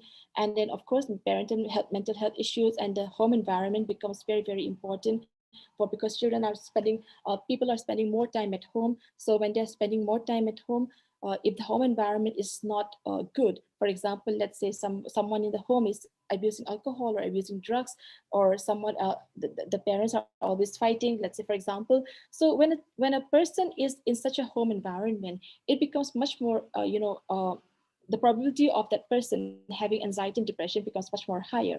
But also we have protective factors. We have talked about the risk factors, but we also have protective factors. Now, complying with government rules of SOPs, such as adhering to the government rules, like for example, to stay at home, to take precautionary measures, for example, wearing a mask, washing your hands regularly, using hand sanitizers regularly, has shown that people who are adhering to the government rules of safety, they have lower levels of depression and anxiety. Now, having close and open communication between parents and children also have served to be very, very important protective factor in terms of depression and anxiety. And spending more time with your loved ones, for family and friends, and engaging in more physical activity was also been found to be negatively associated with depression. And exercising, very, very important, because it has been found to lower the levels of depression and anxiety. And resilience also plays a very important factor, a very important protective factor in terms of depression and anxiety. Now, so when we talk about the pandemic, let's go back to the pandemic. So I was just talking about all of those things because so that we can understand where we have to work on and how we should work on. So psychological and social factors include in the pandemic psychological factors includes like the emotions, our thought processes, our belief system. Social factors includes our accessibility to friends and community. It involves our economic factors. It involves the stigma and discrimination that we can be facing. It also involves the disturbances in our cultural practices. Now, psychological reactions to pandemic, for any psychological reactions to any disaster, includes stress, it includes anxiety, it includes panic, it includes pervasive feelings of hopelessness and desperation, feeling frustrated, uncertainty, and increase in suicidal behavior. So these are the very normal psychological, not normal, but for psychological reactions, these are the things that we are normally finding when it comes to the reactions to any form of disaster, now in the pandemic more so. Emotional distress is normal. Whenever a person faces a disaster, whenever we are faced with a pandemic, whenever we are faced with uncertainties, whenever we are faced with traumatic events, the emotional distress that we are feeling is normal. Now, it is a common reaction. And then, it can distress can also be presented in a different different ways in our physical, in terms of our physical ways, in terms of emotional ways, in terms of cognitive ways. Some of the common stress reactions can include excessive worry, you're worrying all the time, feeling overwhelmed, sleep disturbances, changes in our eating habits, being too attentive, hypervigilance, difficulty in relaxing, using unhealthy coping mechanisms such as, alcohol or drugs or tobacco or any other forms of substances in order to elevate our problems, increased irritability, anger issues, very, very common, and other emotional reactions. For example, tearfulness, crying all the time without no reason, no apparent reason, sadness, of course, and wanting to be alone and feeling detached or numb. These are some of the common stress reactions when it comes to disaster. Now, of course, we have already talked about the psychological response. So it responds in it impacts our thoughts, which impacts our feelings, which impacts our actions. Now, when it comes to thoughts, it includes having, disturbing and recurring dreams, nightmares, having nightmares, and then thinking about that even over and over again, difficulty in concentration, and then feelings includes the fear of anxiety, having fear, anxiety about when we are reminded about the disaster, lack of involvement and enjoyment, depression, feeling irritable, sense of hopelessness, emptiness, deep loss, so on and so forth. And behavior, in terms of behavior, it is shown in being overprotective about the safety of ourselves as well as of our loved ones, being startled too easily, being too alert, having sleep disturbances, of course, being tearful for no apparent reason, losing interest. So these are some of the things that we can find when it comes to the impact of how it impacts, the impact of disaster, how it affects our thoughts, how it affects our feelings, how it affects our behavior. Whenever we have to go through a process of change, whenever we have to go through a process of healing, so it is a process, like I have just mentioned, it is a process. One cannot just heal just like that. We have to go through several layers of process. So Professor Kadivaran has also mentioned about change management. He has also mentioned about the challenges to change, things like that. So here also, with the impact of a disaster, with the effects of a disaster, we go through different psychological turmoil. So in order to elevate from that difficulty, we have to undergo a particular road to healing. Now, the first step when it comes to healing is acceptance of a situation. Very, very important. Now, people cannot just accept a situation. It's very, very difficult. We usually start with denial. We go to anger. We go to bargaining. We go to depression. And then finally, we come to the acceptance stage. So whenever people goes through a traumatic event, it can also include grief. In order to go through a grieving process, in order to go to heal from grieving, this is a process that we usually go through, I would say. So the time taken for different individuals for these stages varies from person to person, again, because of individual differences. And we also have to understand that, many people will cope and move on with their lives even after accepting their situation. Now, the 5 stages of acceptance that I have just mentioned, it will be much more clearer when it comes to having these examples. So denial stage can include, no, this is not happening. This is not real. This is just a very bad dream. I'll wake up and then, I'm just going to find out that this is just a bad dream. So this is not happening to me. This is not real. So the first stage to, going through this acceptance stage is a denial stage.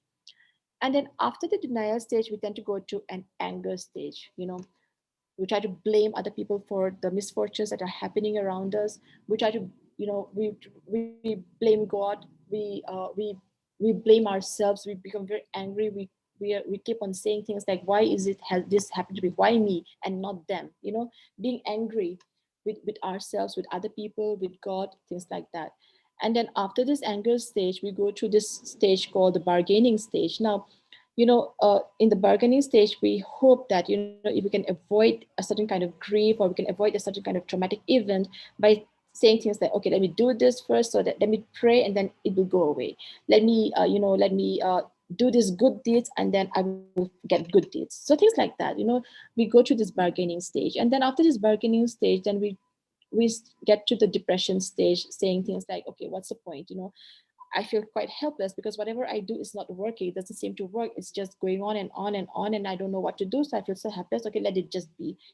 I don't know what to do anymore. So why bother living? It's better that I just forget everything, and then, or it's better that I just go away from this world as well. So having suicidal thoughts can also enter here in this particular stage.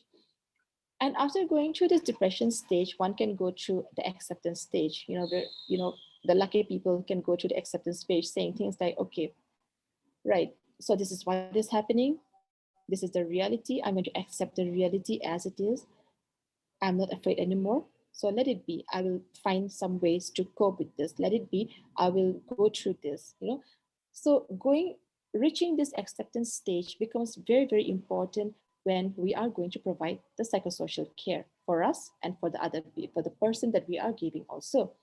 So in order to giving the psychosocial support needs, this is a pyramid where, we have to think, where we have to understand that the person that we are giving the psychosocial care, all his basic services, all the basic needs is met.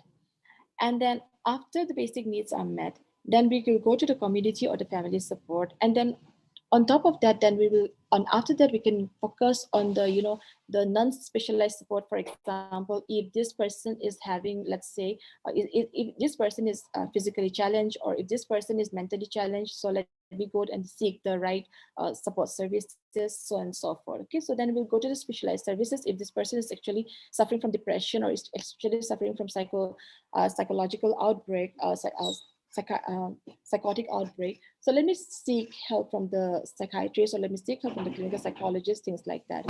So this is how we will actually understand, we will actually go through the process of giving the psychosocial support.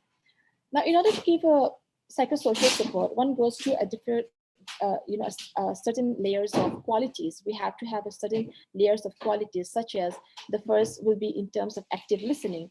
Listening is a very, very important skill because, now I'm not writing listening here, I'm writing active listening. So the term active listening is very, very important because here we are talking about being in the present, listening to the person who is talking about his or her hardships, and giving, and making sure that the person understands that you're listening. Okay, so and then we go to the communication skills again, very, very important. And here, communication skills, like I have mentioned earlier, it involves both the verbal as well as the non-verbal skills. Being very trustworthy, being approachable, having patience, kindness, commitment, caring attitude, having non-judgmental attitude, and having some knowledge of psychosocial issues. So these are some of the qualities for giving a basic psychosocial support. Now, in terms of there are certain there are certain ways of providing psychosocial support, but one of the most common type of providing psychosocial support in times of disaster is called a psychological first aid. Now, psychological first aid is actually, non-intrusive practical care and support that we are give to people who are in the, who have just uh, who are in the disasters, or assessing their needs and concerns, helping people to address their basic needs such as food, water, shelter, listening but not really pressuring them to talk, comforting people and helping them to feel calm in times of disaster, helping people to connect to information, connect to services available, and then connecting them to the social support system, and protecting people from further harm. So this is the main theme of psychological first aid. So the goal is basically to alleviate or to reduce the immediate distress of the person of the person that has just undergone a traumatic event. Now, the second goal of PFA is to assess and determine which clients needs urgent care and long-term care. Now, accordingly, the clients will also go through a follow processes. Basically, PFA, what it does is it tries to normalize worry, and of course, other emotions, and like distress about the traumatic event. And basically, it also promotes healthy coping and provides feelings of safety, calming, and hope to the person who is undergoing a traumatic event. Now, some of the activities that we can use when it comes to psychosocial care and support includes uh, comforting and listening to the affected person, having a discussion group. It includes visiting home, creating social network, establish peer support groups. It includes activities for, especially for children, and of course, vocational training. Now, what I have mentioned here, some of them we might think that these are not possible when it comes to the COVID-19 or when it comes to the pandemic, since everyone has to stay at home. We cannot move about here and there, but we can improvise and then change accordingly to the to the need of the moment. For example, if a discussion group we feel is important, then peer support group, for example, we can make that in the WhatsApp, in terms of using a social media platform like WhatsApp or Facebook or Instagram, things like that. And then of course, instead of visiting home, we can visit them through the phone, giving a phone call, just making them feel that, making the people who are suffering feel that they are not alone in this, that we are here to help, that their help is at hand, also things like that. So we can improvise all of this situation. Now, why should we use PFA? Like I said, we are using PFA because what has been seen time and again is that in times of disaster, when PFA is applied to the affected people tends to do better over the long term. So therefore, PFA is very, very important, because what we do is make them feel safe, make them feel connected to other people, make them feel calm and hopeful, give them accessibility, and then regain a sense of control by being able to help themselves. Now, who can benefit from PFA? Anyone who has gone through a traumatic event, anyone who has gone through a crisis, anyone who is going through an emotional distress, they can benefit from PFA. Um, when should we give PFA? When we encounter a person in distress, usually immediately following a crisis event. Where should we provide PFA? Anywhere that is safe for the helper and the affected person. Of course, ideally, some privacy is always important for such kind of situation, but if there is no room available, you can just go to a place nearby where it is less noisy, and then where you can hear each other speak. So this is how you can provide PFA. Now, in providing PFA, we have to understand that, there are certain things that we have to remember, because we have to respect the safety, we have to respect the dignity, we have to respect the rights of the person whom we are helping. So we cannot, expose them to further harm. We should ensure that they are safe and protected from further physical or even psychological harm. And we have to treat people with respect accordingly to their cultural practices, according to the social norms. So this is very, very important. So India being a place where we are, culturally diverse people. So we have to respect other people's, cultural and social norms and practices. And also we have to understand that we have to respect the rights of the person, because if that person, may not want to help, may not want the help right now, sometimes we need to give them space, but not too long a space. But so we have to make a good rapport to them, and then things like that. So in helping responsibly, there's some ethical guidelines that we have to remember. So some of the do's includes being honest and trustworthy about what you are doing, respecting the person's right, as we have mentioned earlier, being aware and set aside your own biases and prejudices. Very, very important here, because it may not be, for example, when it comes to dealing with, people from a separate gender, from a different gender. So if you're not comfortable, or if you have your personal biases against such gender, then you have to be aware, and then you have to understand where your limits lie. And then we have to make it clear that people, even if they refuse help now, we have to make it clear that they can still access the help in the future. So we have to make sure that we are there available for help if they want to. And of course, we have to respect their privacy. Confidentiality is paramount here, very, very important. We have to keep the person's story confidential and as appropriate as possible. And we should also behave appropriately according to the person's culture, age, and gender. Now, some of the don'ts include exploiting your relationship as a helper. Don't ask the person for money or for some favor in return or for any other materialistic gains. And don't exaggerate your skills, know your limits. This is very, very important again. And then please refrain from giving false information. And then don't force help on people, don't pressure people to tell you their story, don't share the person's story to other people, don't judge a person for their actions or for their feelings. And then why are we talking about PFA among, maybe non-psychology background people? Because PFA is not a profession, it's not something which only a professional counselor does. So it can be done by anybody who is interested in PFA and who is, who has a crash course learning in PFA. So it is not something that only professionals do. It is not a professional counseling. It is not a clinical or psychiatric intervention. It is not a psychological debriefing. It is not really about asking people to analyze what happened or put time and events in order. It is not about pressuring people to tell you the story or asking details about how they feel or what happened. So therefore, we have to understand that. Now, PFA action principles includes the look, listen, link. These three things very, very important. Look, listen, link.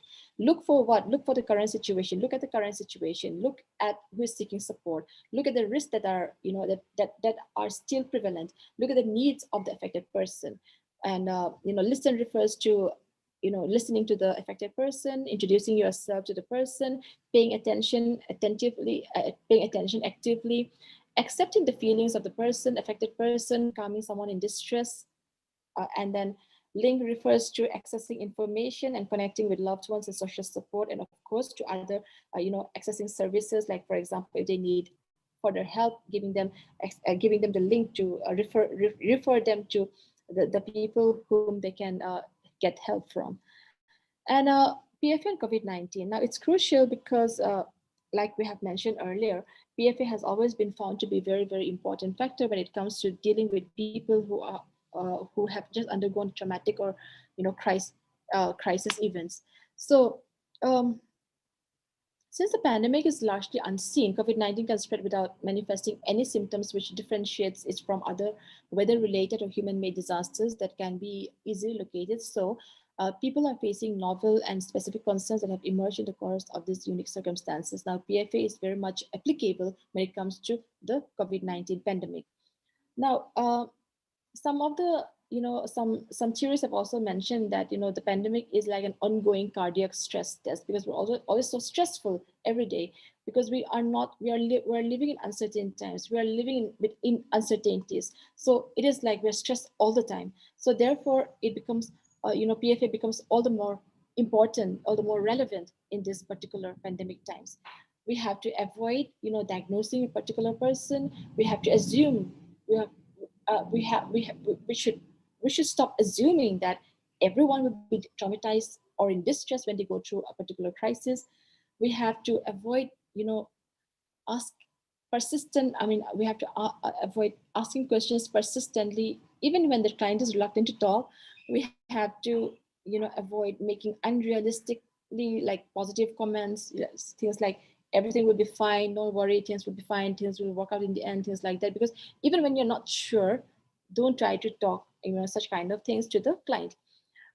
And of course, being judgmental. And then one thing very important here, what I'd like to point out is, self-disclosing your own experiences. We have to avoid this. When we are providing PFA, when we are helping other people who are in distress or who have just undergone a traumatic event, we should stop disclosing ourselves, things like saying things like, see, I totally understand what you're going through. I was also, quarantine. I was also in lockdown. I've also lost a loved one, things like that. So don't make it this about you. So when for a psychosocial care provider, we have to keep on acknowledging, we have to keep on telling ourselves that this is not about us, this is about the people that we are helping, the people who are being affected by the trauma or the crisis event. So don't make this about yourself. Don't talk about yourself.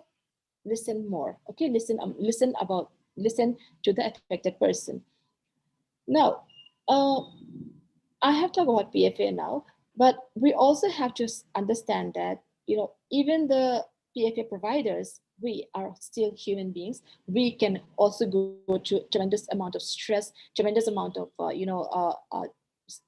stressful events. So we have to be, the provider has to have his or her mental health at check regularly. So we have to understand some of this. So this is what the WHO has developed, some practical tips for dealing with stress in this particular pandemic. So the first thing is, of course, acceptance again, accepting that, we are, if we feel sad, if we feel stressed out, if we feel confused, scared, or angry sometimes, for example, let's say in Mizoram, we are still in another lockdown, another week of lockdown. So every time, the week is going to end, some of us most of us hope that, lockdown will be over by the next week. But then the end of this lockdown comes, the end of the present lockdown comes, and then, the government will implement another week of lockdown. So things like that. So things are so uncertain, and then so many things are not under your control. So you become stressed out, you become sad. Sometimes sometimes you also become angry, and we have to accept that such kind of emotional turmoil that we're going through is quite normal. And then we have so this is what if other people who are going through a crisis or trauma are going through, we can also go through this process. So we have to accept that. And we also have to find ways to talk about how we feel with other people, especially when we are in quarantine, when we are in isolation, when we are. So this is where technology comes in, the beauty of the technology side. Supposing if social media platform, for example, is not around, so we can just imagine how lonely and gruesome the quarantine centers will be, or the quarantine, or people in quarantine, or people in lockdown, or people in isolation would feel. But thank goodness, even though we may not be able to see face to face, even though we may not able to laugh together, we can still laugh together through the social media. So this is how we can make use of improvise. And then we have to remember to keep an eye out for the children, or for any of the vulnerable groups who are already suffering from, who already have mental illness. And let's not refrain from seeking help if help is what we need. It's not something, it is not embarrassing, it is not something to be ashamed of. We have to understand that we can go to, there are certain things that everyone has a limit. So sometimes we need help. And we should also refrain from using negative coping mechanisms, such as using drugs or using alcohol, in order to elevate our sorrows, or our pain, or our stress, or our frustrations. And we also have to remember that we have, since we are here today, still alive and kicking, with our health intact, we should remember that we have gone through several stages of hardships in the past. And we should remember that we have worked through those hardships by using some of the skills that are within us. So let's draw on those skills again. Let us remember what the good things that we have done before, and then let us draw on all those skills, and then implement them now, today, if it is needed. And of course, some of the tips for stress management also includes to be kind to yourself, very important. Reflect on your past successes, as I've just mentioned. Develop new skills. Let's think of being in quarantine, or being in lockdown, or being in isolation, or being in the hospital, being in the COVID care centers. This is, I have the time to develop some skills. So let us use this time to be productive, I would say. And we should also limit our exposure to news, because there's too many news that are, every minute the news is updating, and then it becomes quite stressful. If you feel that you are stressed out by looking at the news all the time, then then you have to limit your exposure to news, not just news, but also not just to mainstream news, but also to anything that is being floating around in the social media platform. We tend to know so many negative things, so it disturbs our everyday life. It disturbs the way I'm thinking right now. It disturbs the way I'm feeling right now. It disturbs the way I'm acting right now. So if it is going to be like that, then let us try to limit our exposure to such kind of social media news and things like that. And of course, let's try to remember what we can control and what we cannot control, and let's concentrate more on what we can control rather than what we cannot control, beyond our control. For example, I cannot control about the pandemic. I cannot control about the lockdown. I cannot control about the number of people who are COVID positive. I cannot control about the number of people who are dying from COVID-19. I cannot control those, but I can control about the way I'm thinking. I can control about the way I'm receiving the news. I can control about the way I'm perceiving things. I can control about, what I want to look at. So let's concentrate more on that. And then we should not ignore self-care. Eat well, eat nutritious food, sleep, very, very important. Many people during the COVID-19 have trouble sleeping because of the anxiety, or because of the anxiousness, because of the worry that they're having every day. But we can those worries and anxieties can be helped out in terms of using appropriate measures, such as let's say, for example, using relaxation techniques like breathing exercises, relaxation exercises, things like that, which are some of the tips can be found in YouTube or any other uh, uh, any other website. And then, of course, let's seek support, because we're not alone in this. We cannot fight this alone. We need help. So let's seek support. It's not something that we should be ashamed of. Again, everyone needs everybody else. And so these are some of the tips for the stress management. Take care of yourself. Routine.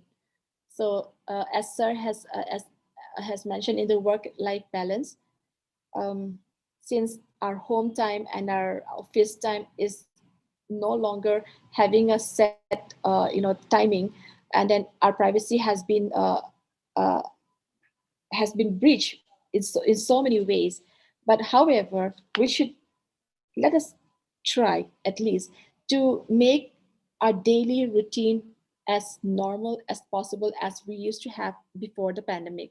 I have seen so many of my friends and families as well who are sleeping like in other days before the pandemic. They would wake up at very early in the morning around 5 6, and then prepare for the day, and then they go for work and things like that. But then I have seen so many of my friends and families who sleep through till 8 o'clock, 9 o'clock, 10 o'clock in the morning, and then just pacing, dwelling. I mean, just using their time lazily the whole day. So things like so. When we are using our time that way, we become much more vulnerable to having stress, frustration, anxiety, and depression. So routine. Let's try to have it as normal as possible. Schedule both work and play. Get fresh air, very important. Exercise, like I have mentioned earlier, exercise seems to have a very good positive factor from having depression and anxiety. So let's remember that. Exercise, and be mindful and of your surrounding, of your present, being here and now. Communicate, categorize, prioritize your life, and then don't work around the clock. Have some time for play, sleep, and then of course pray and having a gratitude that I'm still alive today. I my family members are still me and my family members are still are still free from COVID-19. So I should be grateful for that. So let's try to find at least 3 things to be grateful about every day. So if we use this as a practice daily, it actually helps our mental health. Now, why am I talking about all of this about taking care of yourself? We should be mentally sound first. We should be healthy first so that we can help other people. We should make ourselves strong first so that we can be strong for other people. So these are the things that I can talk about today. Thank you so much.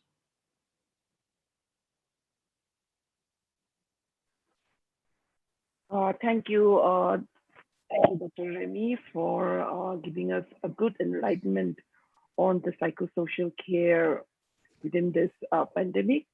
We will now go on with our program. Whatever is left, I hand over the time to Dr. Lardin Puya, our chairman and coordinator. Thank you, Dr. Tanzami. A wonderful lecture from Dr. Ramrati. So now question and answer sessions.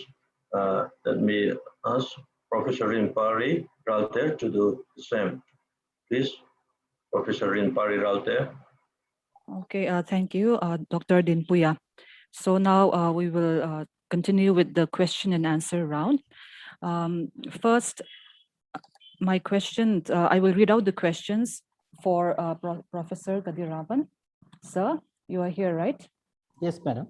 Okay. Very much. So this question is from Ronit Day. And he says that he is working at a government school in a small hill town. 95% of his students don't have smartphone in their home. So we have been directed to go to the village and teach them on alternative days to maintain protocols. But after coming back from the hospital, being COVID positive, I have a fear of even stepping out of the front gate of my house. So I haven't reported back to work yet. In this case, what should I do to maintain work-life balance? Can I come out of this fear? He's asking, and he is also asking that he has anxiety issues. So he is asking for you to suggest how should he change his lifestyle, or what should he do to resolve this issue? See, again, this is purely individualistic. It depends on our own resources, how we are capable of handling, how we have the resilience to bounce back from the situation. COVID-19, if you have the healthy lifestyle, healthy practices, definitely you can come out of the COVID-19. Only people with comorbid condition or some other problems, they would have died with COVID-19. Otherwise, it's like a normal virus which produce cold, cough, fever, etc. So these are all the day-to-day aspect, and we underwent all these problem earlier. So in this case, if you have the fear of stepping out of the home, you can choose certain students who are capable of or who is having the mobile technology, and you can teach them, and you can promote the peer group discussion. Let them go to the nearby places, collect the students, 4 or 5 students together, and let them teach. And anyhow, you should come out of this fear. Once if the government has ordered to come and attend the school, you have to come. There's no other option, because we have been paid for that. So I don't think you have to continue with the same fear or anxiety. Even this shall pass away. Okay, so ensure that you are wearing the mask, maintaining the social distance, cleanliness, etc., and having healthy eating habits, especially the nutritious food to get the immunity. That's the only way. But you should come out. If you're continuing with the fear, okay, even after this pandemic, it will be very difficult for you to face the reality. So avoid that situation well in advance. Okay, better late than never. You step out of the home and face the reality. That's my suggestion. Again, it's purely individualistic. Some people may not ready to come out, so it's purely individualistic. Okay, thank you, sir. The second question is from Ramya. It's very difficult to manage the pandemic stress because we are losing our beloved ones, as well as we need to cope with work life. How can we manage this, sir? Please give us some advice. See, in this place, forget about the work-life balance. As I said, it is work-life integration. That's what in my lecture I said. Work-life balance will not work in this place because you are not going to work. You have to learn how to integrate the work into your life. It's very difficult, but you should learn how to integrate the work into your life. This is one side. Another side, losing the beloved. Okay, already our another presenter, she has presented beautifully about the Kubler-Ross 5 stages of loss. Right. I was thinking about the same. See, why can't each and everyone should be taught with these 5 stages of loss? Ultimately, we are going to accept it. Okay. See, when the entry is guaranteed, exit is also guaranteed. We don't know the time limit. So acceptance is the only method, best solution to come out of this pandemic. Because whatever the effort you will take, it will not help you to come out of this pandemic. Right. See, it is beyond science, it is spreading. Though you are identifying the vaccine with we read from the news and the other interviews that because of this vaccine only, the virus gets mutated very severely. So if you start working upon the science, we will not get the solution. So it depends on our attitude. We cannot solve everything in this world. We should be careful about that. We are the only person under our control who can change ourselves. We cannot change anybody else. Even your spouse or children, you cannot change anybody. So if you have the willingness to change, you can change. That's the only solution for this. Okay, thank you, sir. Another question from Pranab Kalita. The question is this: during this pandemic, school teachers are conducting online classes for kids, that is from class 1 to 8. Teachers are very strict in their attendance too, as mentioned time and again. Hence, kids are very active to see their mobile or WhatsApp to know about their assignment, the notes, next online class link, and so on. In this situation, how do we prevent the kids from touching their mobile or laptop 1 in 12 minutes, as you have mentioned in your talk? What are the possible impacts of internet technology on kids' mental health? Suggestion in this regards, please. See, actually, it is like behavioral contracts, right? During the class hours, you cannot control the kids because they are hyper and they are much interested about their assignments, whether it has been submitted, whether the teacher watching them or not. It is like an amusement for the kids. But at the same time, you can stop the kids from using the mobile technology or internet technology for extra time. You can make the behavioral contact. For example, if at all I ask you whether you need the break for 10 minutes or 15 minutes, what will be your answer? Anybody can give the answer. You need the break for 10 minutes or 15 minutes? Anybody can give the answer. How much time you want? 10 minutes or 15 minutes? 10 minutes. Sir. 10 minutes. You are the rare species, so you are asking for 10 minutes, doctor. But normally we prefer 15 minutes because mind love choices. What I created is the illusion of choices. So whenever the kids are playing with the technology, you can set the boundary. You want to play with half an hour or 45 minutes. They think that 45 minutes is a longer duration, but our concern is as it is or when it is possible, we have to cut down the utility of technology. So after 45 minutes, if you are agreeing with their freedom, they will obey with your rules and regulation. So, but it requires a lot of passion from your side. We don't have the passion. As parents, we are trying to control the kids through order, which never happened. So with the passions and love, you can control the kids, but provide the choices because mind love choices. That's the human nature. So provide them with the choices and alternatives, and accordingly you can cut down the utility of the technology. That's the only option. You cannot stop the kids from using it for the classroom purposes because now the entire classroom is in the mobile. You cannot stop at that aspect. Okay, another question from the same person, Pranab Kalita. COVID-19 pandemic is a 1 or 2 year short period crisis. Online classes are rescue operation. Will it be beneficial to avoid online live classes for kids, considering their mental health? Your opinion in this regards, please. See, actually, my first PhD is in educational technology. Okay. From my PhD in education technology, what I learned was technology is the distraction, not it is helpful always. Not it is helpful always. Even for the class, for the regular classes, I don't prefer the PowerPoints. The students' attention is completely moved toward the PPT and taking down the points from the PPT or taking the snap from the PPT, and they didn't attend to us, especially for the psychology classes or therapeutic classes. The way we explain the therapy, the way we conduct, that is the art of therapy. That is more important than the points available in the board. So definitely it is my perspective. I don't prefer to go for the online always. Okay, now it is the rescue. It is like the rescue operation. Okay, it is like 2 to 3 years. The pandemic will be there, and the children's energy and knowledge should not be wasted. For which we stick on to the online classes. But for the long run, I will not prefer it. I'm telling it from my individualistic perspective. You people differ, but I don't prefer to continue with the online platform. Okay, thank you, sir. Because you'll be losing the human touch. The human touch you'll be completely losing. Okay, that has the greatest impact on the development of children than the technology. Okay, so true. Sir, this is the last question from Professor NVR Jyoti Kumar. Do we need type A personalities or type B personalities to make organizations more effective and happy workplaces? Right now, this question is invalid, null and void in my opinion. Okay. See, whether you are type A or type B, you should take care of your health. If you are type A, you will forget about your health. If you are type B, you will be lethargic. So like work-life integration, the personality type should also be integrated for during this pandemic. That's my humble suggestion.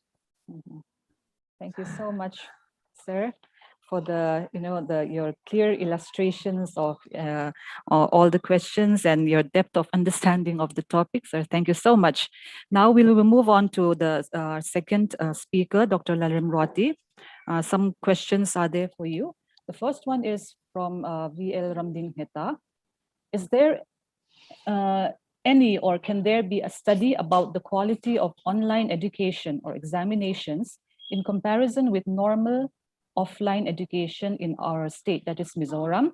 And he is asking, does online exams, education classes really benefit the students? A mere study about the impacts, the benefits or disadvantages of online education among the postgraduate or undergraduate students in Mizoram will be useful for future purposes, I suppose. Dr. Ramrati. Okay, first of all, I just want to thank him for enlightening us with such a good question for a piece of for a research platform. So I would say that of course there should be a provision, because many of the teachers here in Mizoram who are teachers in Mizoram University, or who are teachers in the different colleges under Mizoram University, can have all of these studies regarding the importance of online learning, or the effects of online learning.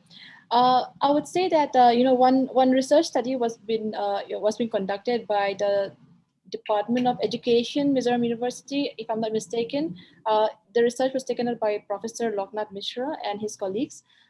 So what they found out was that with effects to the importance to online learning, the difficulty of accessibility becomes so much more profound that it becomes quite difficult to have to reach a positive effects of online learning, because like I have just mentioned, like I have shown in the slide as well, where the students has to go to the top of the hill to find a internet connection. So things like that are so much common here in Mizoram, because we're in the we are in a remote area as compared to where Professor Kadivaran is. So sir might not understand where we are right now. So we are there in the periphery. So even here in Aizawl now, why do I come to I'm here in the college today because the internet connectivity is better here than our home. So I have 3 internet connections at home, but then all of them are, they're very, very bad.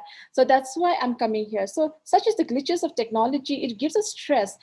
It gives you a lot of stress. So when even the teachers that are us educators are facing this kind of stress, do we think that it's going to be effective for, do we think that our students will not go through the same amount of stress? So I cannot really answer the question. Of course, there should be a provision for research studies, and it's a good point. We should work on that. And the person who has asked the question should also work on that, I would say. But at the same time, like Sir Kadivaran, I am not really for online learning, because I have found that even as teachers, we have COVID fatigue. I would say we have COVID fatigue. No, sir, we are fatigued. We are stressed out because of online learning, because our time is the work time and our personal time is so much more meshed up right now. So it's our home, the privacy of our home is all we are the. What was sir say? What is sir? We are in the cups of change. So that is, it's very difficult for us to accept the fact that online learning is actually working right now. So that's my opinion. I would say that's my opinion, not really as a research study. But of course, Professor Loknath and his colleagues found that it was not really helpful. Okay, thank you. Second question is from Ronit Day. Dr. Ramrati, ma'am, my father, who has been in home isolation, even though he recovered, now he has post-COVID complications. And this has led to him having anger issues and depression. How do we as a family deal with him in his post-COVID recovery period? Yes. First of all, I'm very glad to know that your father has recovered from COVID-19 when many people have perished. So what has been seen in studies that has been seen is that a person will have survivor's guilt. This is quite common. This is quite common for COVID-19 patients. They go through this guilt process and they go through that acceptance stage again. First of all, that the 5 stages of acceptance or the 5 stages of grieving process, one goes through that. So I think finding ways to accept his situation, first of all, is very important. How should we start that? By by showing him that how much you appreciate him for fighting through this crisis, by letting him understand, not just in words but also in your actions, that you are very glad that he is still alive, and by letting him be a part of your conversations, even if he is reluctant to speak, let him know that you are there for them, you are there for him, not just you but also the other members of the family. Include him in your everyday activities, which is very, very important. What has also been seen in studies is that people who have recovered from COVID-19, they suffer from COVID anxiety. So we have to understand that this is what a patient can go through. So all the relaxation exercises that we have talked about, like breathing exercises, which is like the 4-7-8 breathing exercises, which is very, which is there in the web, in YouTube also. You can use that, that kind of techniques in order to help him out. Of course, eat well, sleep well, things like that. Okay, thank you. The last question to Dr. Ramrati is, how far will you suggest the young people, after losing the economic source of earning amid COVID-19 pandemic, who have no option left to support bread and butter to meet the day-to-day needs, what responsible steps the clinical psychologists and reformists will play in such situations? As a clinical psychologist, all I can do is help the patient to accept the situation, help the person to accept the situation, and build a strength on resilience, and fight through, and to help him and guide him to fight through this particular hardships. I am not a reformist. Maybe I'm a part of a reformist, I don't know, but I think we have to understand about what we can control and what we cannot control again. So, for example, the economic hardships that this person might be facing, or all of us are facing because of the pandemic, this is something which is beyond our control. But we can control about our financial, our finance, how we are using, how we are managing our finances. We can make sure that our basic needs are met first before going to something which is not necessary. So I think we have to understand that again, what as an education is what we have, what I was talking about, must slow before bloom. So the basic services has to be met first in order to go through this several layers of acceptance. So let's work on resilience. This is something which we can learn. This is something which we can strengthen. This is in us, in all of us. It's just that we have to recognize it. We have to pull it out of our system and then work on it so that we can fight through this process. Thank you so much. Thank you, Dr. Ramrati and Professor Kadiravan, for your wonderful explanation and of all the questions. I hope that we can all benefit immediately from all the methods that you have suggested to us. Now back to the convener, Dr. Laldin Puya. Professor Impari Ralte. So now going to end for this webinar, but before that, let Dr. Sultan Sami, our co-convener, conclude this webinar. And after that, you'll ask Mr. Samuel J. Laltazawa to deliver gift of thanks. Okay, thank you, Dr. Dinpuya. Today, we have come to the more than 1 year of lockdown, as lockdown started somewhere on the 25th of March, 2020. And so from then on, we've been we've been bombarded with things like quarantine, social isolation, government SOPs, mandatory preventive rules like masks, social distancing, economic hardship, rules, curfews, stigma. And this pandemic for sure has created a tremendous amount of fear, fear of the disease, the uncertainty, stress, anxiety, and all sorts of mental distress. I, as an academician and teacher, I have experienced the stress and anxiety that my students have faced, the uncertainty of exams, how the whole process is going to happen. As a mother, I have experienced it all also of what my children are feeling, uncertainty about their education, the boredom, the frustration. And as a psychologist working in quarantine centers, the fear, the psychological turmoil, the economic concerns of the quarantine. So it has affected us in so many ways. And as a member of the COVID-19 committees on psychological and social guidance, it was our task to firstly make people understand about the nature of the pandemic and also how to deal with the various issues that have arisen as a result of the pandemic. And also, we were the mediating force between the government and its people. And also, we have seen that everyone needs to cope with the situation that we have never been faced before.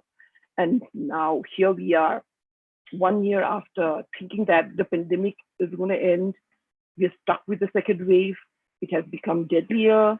The virus has mutated, has become more loaded. This is the situation that we are faced at the moment. And in today's webinar, we have learned two basic important things. Our first wonderful resource person has taught us about the importance of and the need to mediate between a personal and professional life. Although somehow along the line it has merged, they have come together, amalgamated, and sometimes we may find it a little bit difficult to differentiate between which is the work life and which is the personal life. But he has also taught us that we need to prioritize between a personal and a professional life. Also, although they have in a way amalgamated, and with this all, there is problems in mental health as well. We have moved into a mobile technology, internet technology, cloud technology. Hence, this COVID-19 pandemic has changed our workplace and home setting. A lot of benefits have emerged, and also some unbeneficial things also come. So we need to balance this, and this imbalance can definitely causes stress. So he's taught us how to balance it, the importance of balancing it, and I hope that we can all follow that what our first resource person has taught us. And in the second, Dr. Remy talks us about the need for psychosocial care within this pandemic. And the pandemic has caused stress, high anxiety among students, especially among the measles. And we need to deal with this pandemic stress. And here, the most important part is about the psychological first aid. And she also talked to us about accepting, need for acceptance. And before we go into this stage of acceptance, we have also learned about the prior stages of denial, anger, bargaining, and depression, which I think most of us can definitely identify with. And of course, we need to talk about our problems. We need to communicate with others. Even though social distancing may have caused a lot of problems in the way that we interact with people, but then I think this is something that we can all do when we communicate with others using technology or whatever means that we can find. And what, as the COVID-19 Committee on Psychological and Social Guidance always tells, this pandemic will end someday. It's going to end for sure. Even though it's very uncertain when it's going to end someday. And for this, we need to survive. We need a time will come, like all other times in history, when we had other pandemics, like all other pandemics. It will pass. But in order for this to pass, we have to be patient. We need to stay alive. We need to protect ourselves from this virus. And the ways that we can protect ourselves is so simple, but sometimes we find it yet very hard to follow these simple rules. Please follow these simple rules, because we will get past this stage that we are in. And always remember that we are not okay, but it is okay to be not okay. It is okay to be not okay. If you need help, you ask for it. There are so many people who are willing to help you. Psychologists are there, mental health experts are there. You do not need to be ashamed. You do not need to be scared. You do not need to be stressed out when you need guidance. So we are here. We are psychologists. Whoever needs our help, we are here to help you. Please come to us.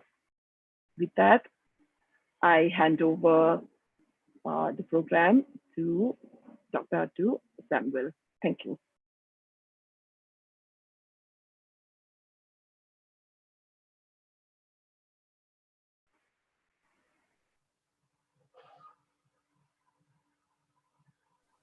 Okay, thank you, Dr. Tanzami. Now, I will invite Mr. Samuel Jalal Tratsawa. He is now General Secretary, Mizoram College Teacher Association, to deliver vote of thanks. I hope I am audible. Good afternoon, everyone, once again. Like all the good things come to an end in life, so is this seminar entitled Living and Coping with COVID-19, Psychosocial Care and Work-Life Balance. On my own behalf, I find it a great honor to have been asked to propose a vote of thanks on this special occasion. At the very outset, I, on behalf of the organizing committee, would like to propose a sincere thanks to a respected Vice Chancellor of Mizoram University, Professor KRS Sambasiva Rao. I don't know whether he is with us today. We would like to thank for his moral support and everything else. I may further add that it is only because of his visionary guidance and leadership that the MZTU has seen much progress on various fronts in recent years. And the MCTA is also a witness to the various developments. Thank you, sir, once again. And I would also like to extend a hearty thanks to our distinguished speaker, Professor S. Kadiravan, who is the Dean, School of Social Science, and also the head Department of Psychology, Periyar University, for his wonderful, thought-provoking, relevant presentation on the topic, work-life balance, a topic which I personally find it so relevant and important in today's time of a pandemic. So we really enjoy your session. It really struck a chord with us. We'd also like to thank, on behalf of the organizing committee, our lady speaker, Dr. Ramrati, who in fact is one of the best practicing clinical psychologists that Mizoram has currently. Thanks to Dr. Remy for your excellent presentation, very practical and thought-provoking insight on psychosocial care that truly made this webinar interesting and meaningful. We are also thankful to the ICT team, those who are there at the computer center at MZU, who efficiently did their part rather silently for making this webinar possible. A special thanks also go to Professor Impari and Dr. Zotanzami for their informative introductory remark about the speakers, and to Dr. Zotanzami for her wonderful and concise concluding remarks on the topic of today's webinar. And we should not forget to thank all the participants, today's participants, who spared their valuable time for participating in the webinar. And we also like to thank those who asked relevant, very, very important questions, practical questions that elicit invaluable replies from the speaker. And lastly, as the General Secretary of MCTA, allow me to thank the convener of today's webinar, Dr. Laldin Puya, for being so proactive in taking all the initiative, enabling a beautiful collaboration of MZU, Department of Psychology, Pasung University College, and Mizoram College Teachers Association, MCTA. The MCTA is truly proud to be a part of today's webinar. And the MCT always stand ready to have such academic collab in the time to come. Thank you all once again. Thank you. Have a wonderful day.